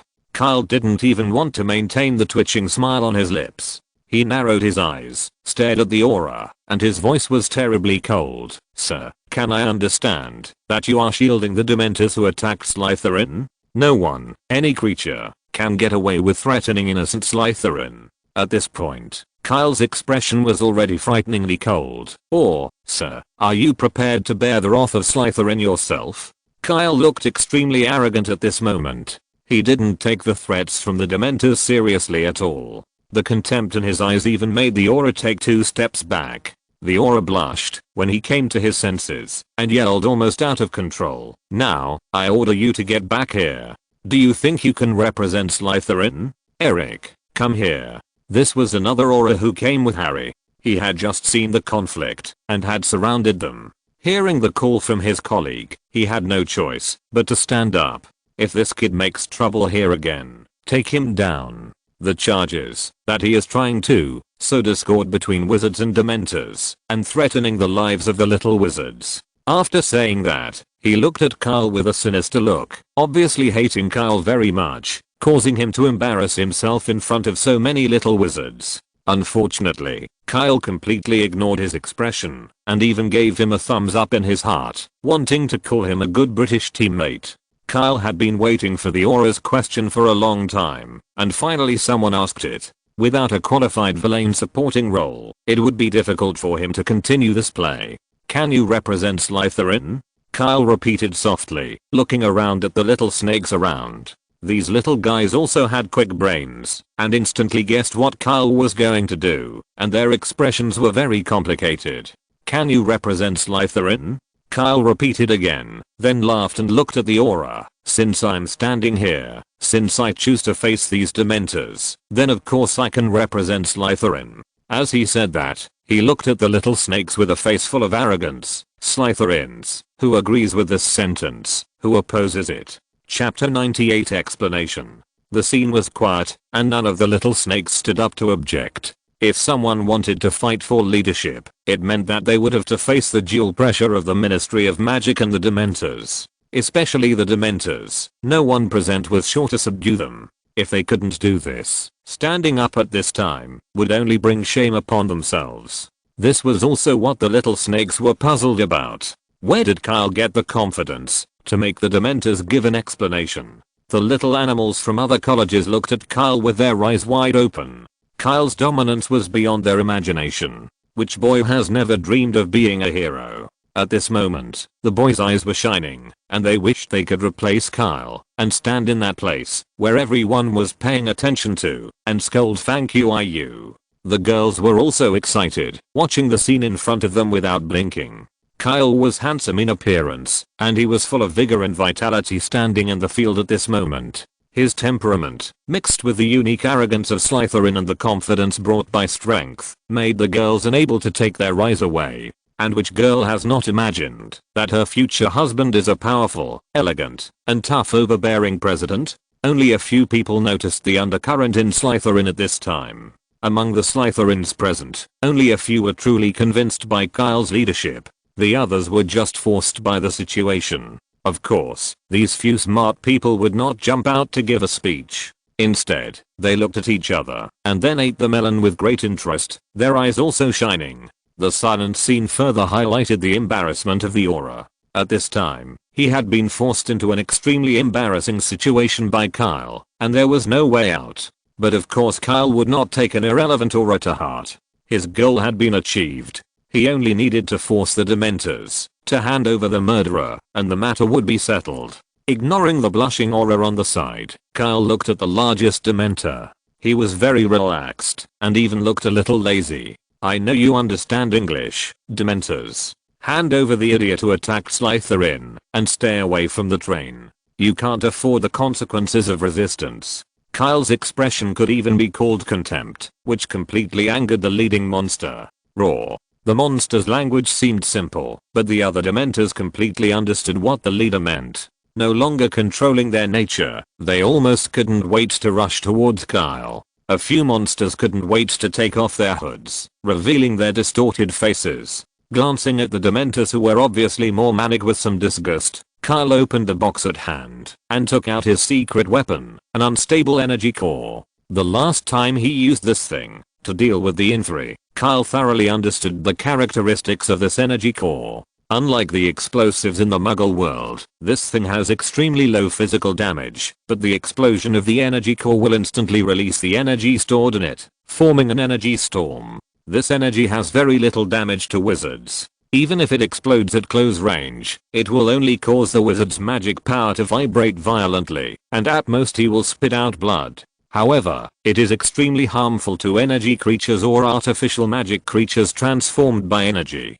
For example, the explosion of the energy core of the inferi will instantly destroy the artificially added magic circuits in their bodies, which will cause their bodies to collapse directly. And the Dementors happen to be a kind of half energy and half entity creatures, which is why they can survive by absorbing happiness and joy. The moment the energy core was taken out, the Dementors immediately felt the violent energy contained in it. The originally fierce Dementors stopped all at once, and then almost rolled and crawled away from Kyle. The more arrogant they were when they rushed towards Kyle, the more embarrassed they looked when they ran away.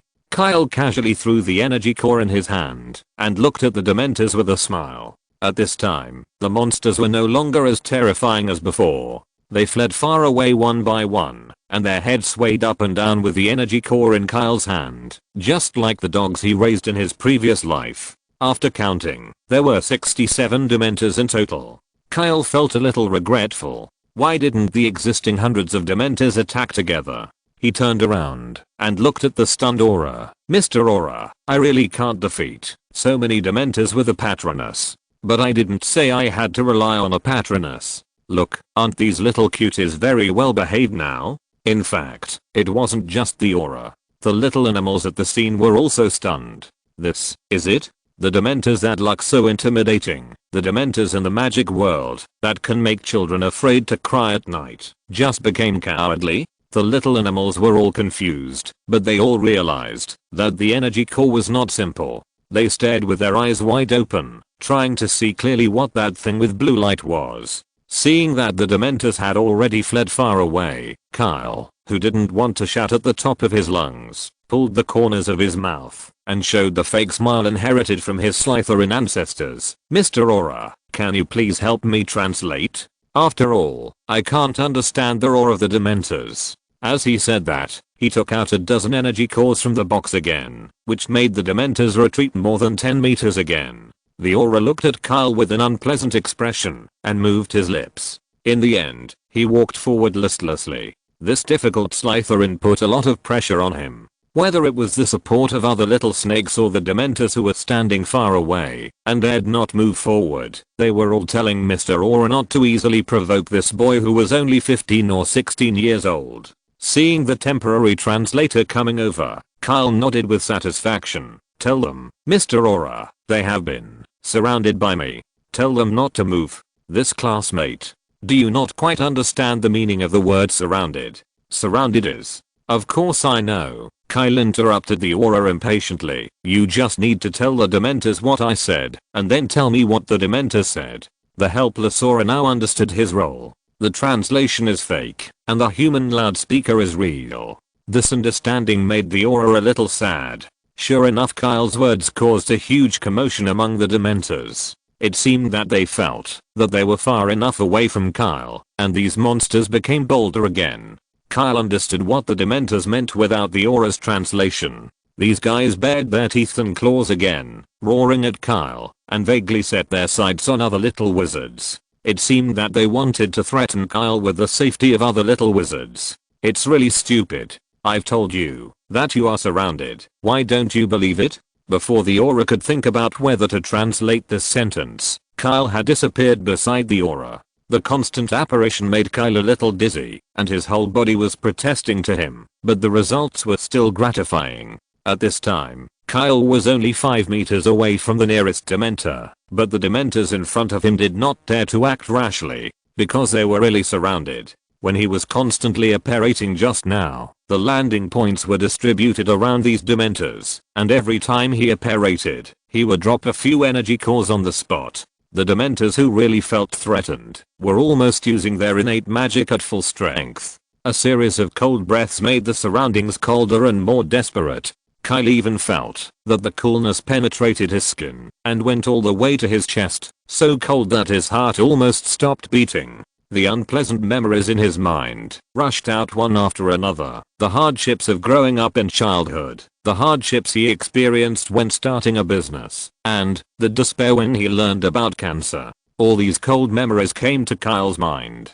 Kyle tried to call up the happy memories in his mind, but it was like he had lost his memory, and he couldn't remember them no matter what. Waves of despair hit Kyle, which made him ruthless. He still underestimated these monsters. He didn't expect them to attack without hesitation. Unfortunately, these monsters also underestimated him. The huge soul energy provided him with excellent resistance. The full-powered brain occlumency reduced the impact of the monsters to the minimum. As for the despair brought by the Dementors, Kyle was even more dismissive. Having experienced waiting for death in his previous life, how could he be afraid of the impact of a mere memory? Almost at the same time as the monster launched the attack, Kyle detonated the energy core closest to the Dementors without hesitation. The energy storm caused by the explosion instantly tore apart the nearby Dementors like autumn wind sweeping fallen leaves. But this did not make the monsters afraid.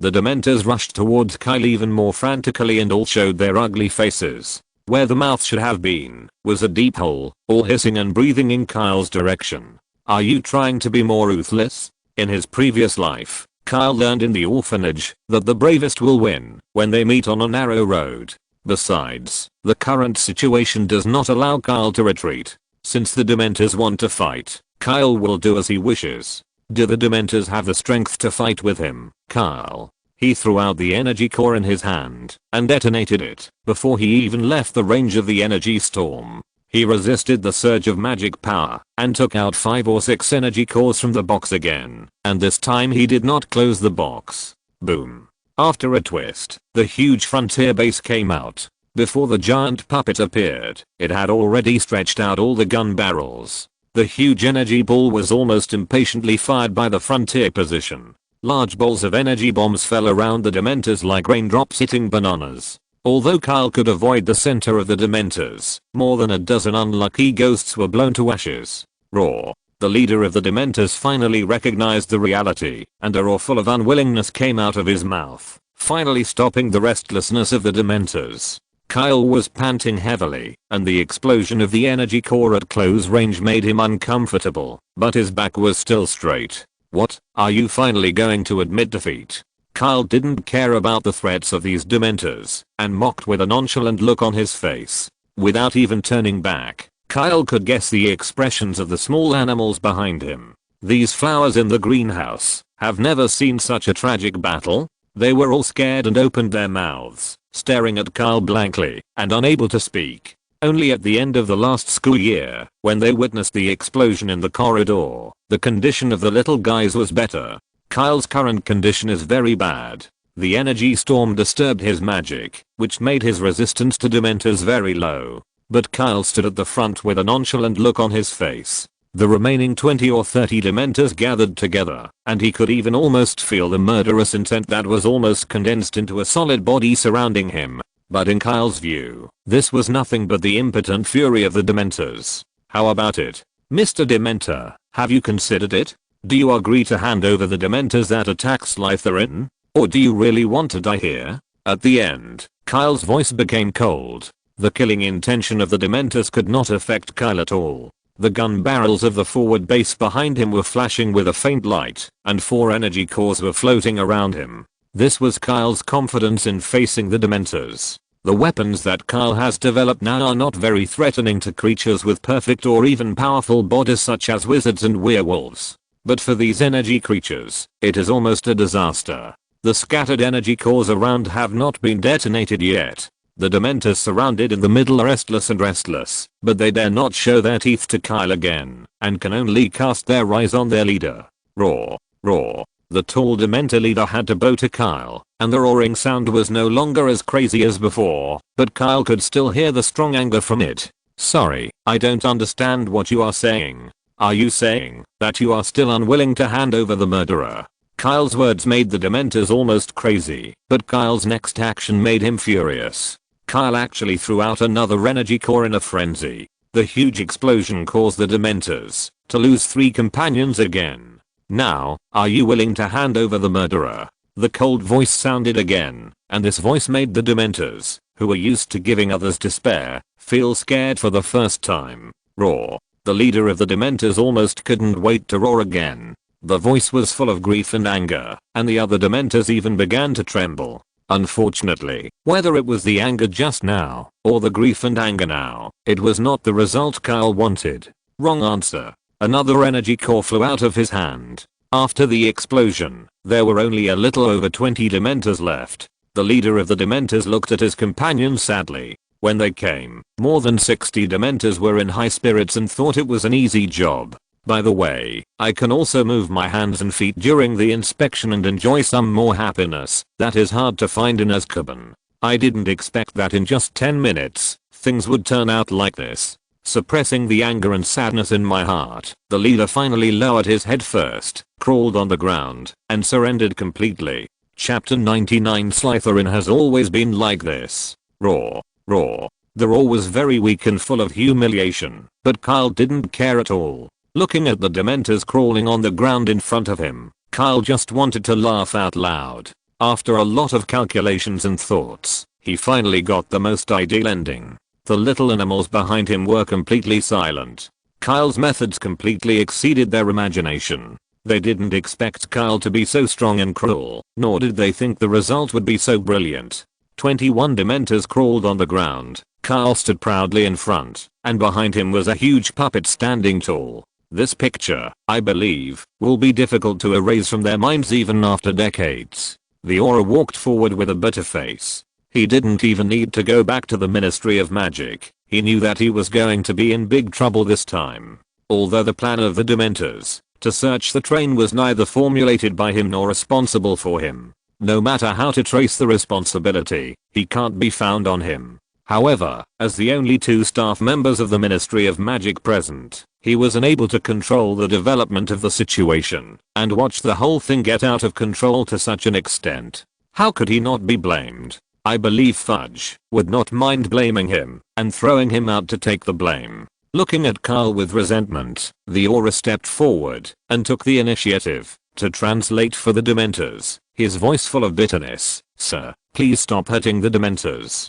Your request has been met. The Dementor that attacked Slytherin is dead. After saying that, he looked at Kyle helplessly. It was already dead when you launched the first round of attacks. The Dementor leader said the same thing the 2 times just now. Really? The tragic experience of the Dementors had nothing to do with Kyle. He only cared about whether his plan could be implemented. That's a pity. It's a pity that Mr. Dementor doesn't speak English, otherwise there would be no misunderstanding later.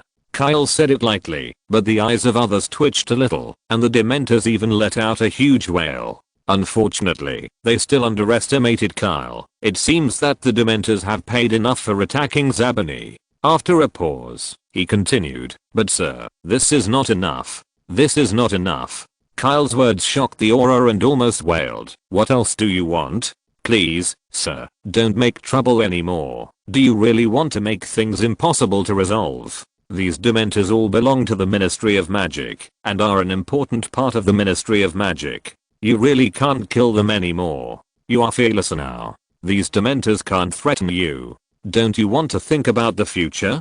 Don't you want to think about the pressure the Ministry of Magic will put on you after knowing this? The aura's words made Kyle almost want to laugh. Afraid? If he was afraid, why did Kyle stand up at that time? Without even paying attention to the aura's words, Kyle looked directly at the Dementors. Dementors, I'm glad we have reached a consensus on the attack on Zabani. Next, let's talk about another matter. What explanation do you plan to give me for the attack on me? The Dementor leader was completely dumbfounded after hearing Kyle's words. It is said that Dementors are the incarnation of the devil in the world, but at this moment, the Dementor leader suddenly felt that he was not worthy of this title. The handsome student in front of him is a real incarnation of the devil. The tall Dementor leader couldn't figure out how Kyle could keep his face unchanged and say such shameless words. The aura on the side was also going crazy. Sir, I beg you, sir. You are not trying to make trouble, you are trying to kill me. The aura almost cried and begged Kyle, but Kyle's expression did not change at all. He was still careless and even had the mood to smile at the Dementors. The aura named Derek standing at the side was not very old, only in his early 20s. Seeing his colleague begging a student like this, his face was already extremely embarrassed. He opened his mouth to speak several times, but was stopped by the older aura. This time he finally couldn't hold it in anymore, and regardless of the old aura's obstruction, he directly confronted Kyle. Boy, are you too arrogant? Whose child are you from? Does your family know that you are so troublesome outside? Do you think you can look down on everyone by stealing a few alchemical items from home? Ask your classmates, which family doesn't prepare some self-defense equipment for their children? The young aura's words were full of contempt, and he obviously looked down on Kyle, and his eyes were full of disgust when he looked at him. Gryffindor? Although it was a question, Kyle was very sure of the background of this little aura. Students who graduated from other colleges would not be so reckless. So what? How come you Slytherins have become so overbearing that you don't even allow us to speak? Kyle didn't rush to deal with the Dementors. He looked at the aura and put on the fake smile that Slytherins usually use when facing Gryffindors. Sir, I don't know from which angle you think I'm the one causing the trouble. I'm just a victim. I had to fight back because I was attacked by the Dementors. As he said that, he suddenly raised his voice and looked at the Dementors with fierce eyes. Mr. Dementor, right? Eric seemed to see the whole body of the Dementor who was named tremble. This was incredible. He had never heard of Dementors being afraid, but before he could confirm, the Dementors almost couldn't wait to roar. This made his face pale, because the monster actually took the initiative to admit his mistake, and admitted that he shouldn't attack Kyle. Eric, who was confused, hadn't figured out what to do next, when he heard Kyle slow down his voice again, and continue to speak in an almost friendly tone. By the way, dear Mr. Eric, there is one more thing you got wrong. Although Kyle's voice was soft, his tone became more and more indifferent, and his voice almost reached Eric's ears word by word. It's not that Slytherin has become domineering now, but we have always been like this. After saying that, he stared straight at the Dementor. Right, Mr. Dementor? Slytherin has always been like this. There were no facial features under the Dementor's hood, but there was a dark hole where the mouth should have been. But Kyle knew very well that the Dementor could understand what he meant. After saying that, he didn't even look at Eric and retreated with an indifferent look. Thanks to Shafiq for the reward. Thanks to Aspire, Rainy Day and Kitten, Little Show Wanted Object, Dream Butterfly, Fantasy K, Dreamwalker's Dream Paradise, Deeply Death God, Liluo, Wind and Rain Mountain Moon, Zyad Arxi Shuchan for the monthly vote. Chapter 100 Lupin.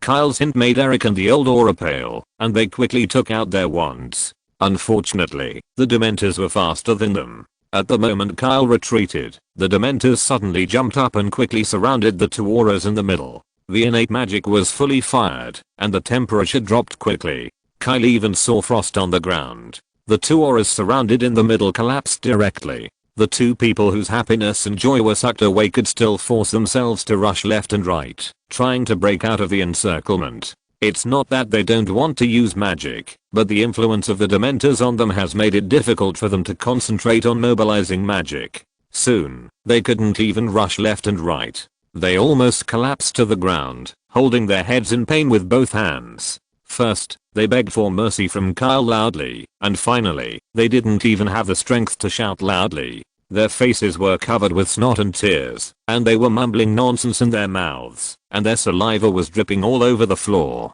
Kyle stood quietly by the side, allowing the Dementors to torture the two unfortunate guys. One was a fool who couldn't see the situation clearly, and the other was arrogant at the beginning, but later wanted to show weakness to win Kyle's sympathy. Neither of them was worthy of Kyle's mercy. The constant conflicts, especially the miserable torture of the two auras, had frightened the little animals in Hogwarts. Looking at Kyle, there was a hint of fear. The girls didn't even dare to look at the auras, for fear of scaring themselves. Of course, there are exceptions to everything. The little girl named Parkinson beside Malfoy actually looked at the auras with excitement. Seeing this, Kyle's mouth twitched a little. What else can I say? Kyle felt that he could only sigh at this time. This kid has the appearance of an emperor. No longer thinking about the little girl who seemed to be obsessed with violence, Kyle controlled the frontier base to open the door. A magic circle engraved inside the puppet was the key to Kyle's plan. I thought I could implement the plan smoothly and then take the train to school happily. Unfortunately, this world is never short of self-righteous fools and nosy and self-righteous Gryffindors. A silver spherical patronus rushed into the encirclement of Dementors and protected the two auras under it. Enough. Kyle Shafiq, please return to the carriage immediately. I have informed the headmaster, and the next matter will be handled by Headmaster Dumbledore. Looking at the spherical patronus, Kyle's face was already full of anger. Am I still too friendly? How dare anyone jump out to accuse me? Kyle thought angrily in his heart, turning around and looking at the wizard who had been with Harry. This nosy guy was wearing an extremely shabby wizard robe with patches in several places. He looked sick and exhausted. He looked very young, but there were already a lot of white hairs in his dark brown hair. At this time, this guy was looking at Kyle with disgust, and his eyes were exactly the same as those of wizards when they saw Dementors and werewolves. His face was full of justice. Another Gryffindor? Kyle asked with contempt. Of course, Shafiq. Violence and fear can never intimidate Gryffindor. Do you think that, after defeating the two auras, no one will dare to jump out to stop you? The wizard's words were righteous. His voice was a little hoarse, but extremely firm. It seems that this is a guy who has his own beliefs and always sticks to them. He is the kind of student that Dumbledore likes most.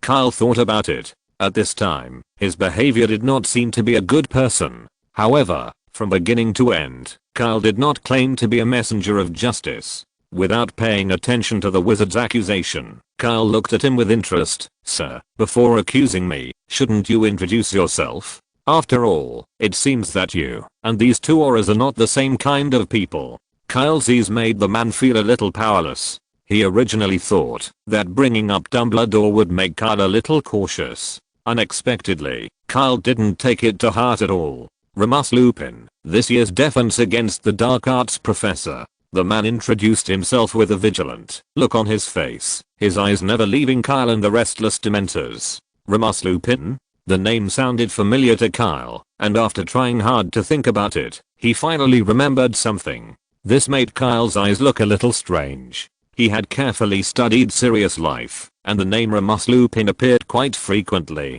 Moreover, thinking of some things he had learned, his eyes were filled with malice. Remus Lupin. Kyle stretched out his voice. What a sunny, righteous, brave, and fearless Gryffindor. It was clearly an exclamation, but everyone could hear the sarcasm in the words. This made Lupin extremely dissatisfied, and regardless of the threat of the Dementors, he shouted loudly, yes, this is Gryffindor. Mr. Shafiq, do you have any opinion on this? The other little lions also looked dissatisfied, and agreed with Lupin's words. No, of course not, Mr. Lupin. After all, this has been the consensus of the wizarding world for thousands of years. Kyle said, making a thoughtful expression. I'm just a little confused. What is there to be confused about? Don't change the subject, Shafiq. Please keep these Dementors away from the two auras immediately. Ignoring Lupin, Kyle looked at Granger. Hermione, can you explain to everyone how muggles deal with school violence? Lupin, who was ignored, was angry, but he was helpless. After all, the initiative was in Kyle's hands. He could only pray that Dumbledore would come soon, because Kyle's words made him a little uneasy. Hermione was a little confused when she was named. She didn't know what Kyle meant, but she still answered his question. You will be interviewed by the school, severely reprimanded and punished. In serious cases, you may even be asked to transfer to a special disciplinary school. Senior Kyle, this is different from. Very good. Kyle interrupted Hermione and turned the topic to Potter, who was standing aside. Harry, I heard that you have suffered school violence in the Muggle world. Yes, Senior Kyle. Kyle interrupted Potter again and continued. Have you ever thought about what you would do if these bullying happened in Hogwarts? In Hogwarts? Yes, in Hogwarts. Kyle thought for a while and looked at Malfoy. No offense, Mr. Malfoy. Please forgive me for using you as an assumption. At this time, Malfoy was watching Kyle's criticism of Gryffindor with excitement. When he heard Kyle mention him, he quickly said that it didn't matter. With a smirk on his face, he was a real bad boy. End of this chapter. Thank you very much for reaching the end. Don't forget to like. Looking for more exclusive content and immediate access? Subscribe to our Patreon. Remember, every like, subscription, or donation encourages us to continue. Thanks to everyone. See you in the next video.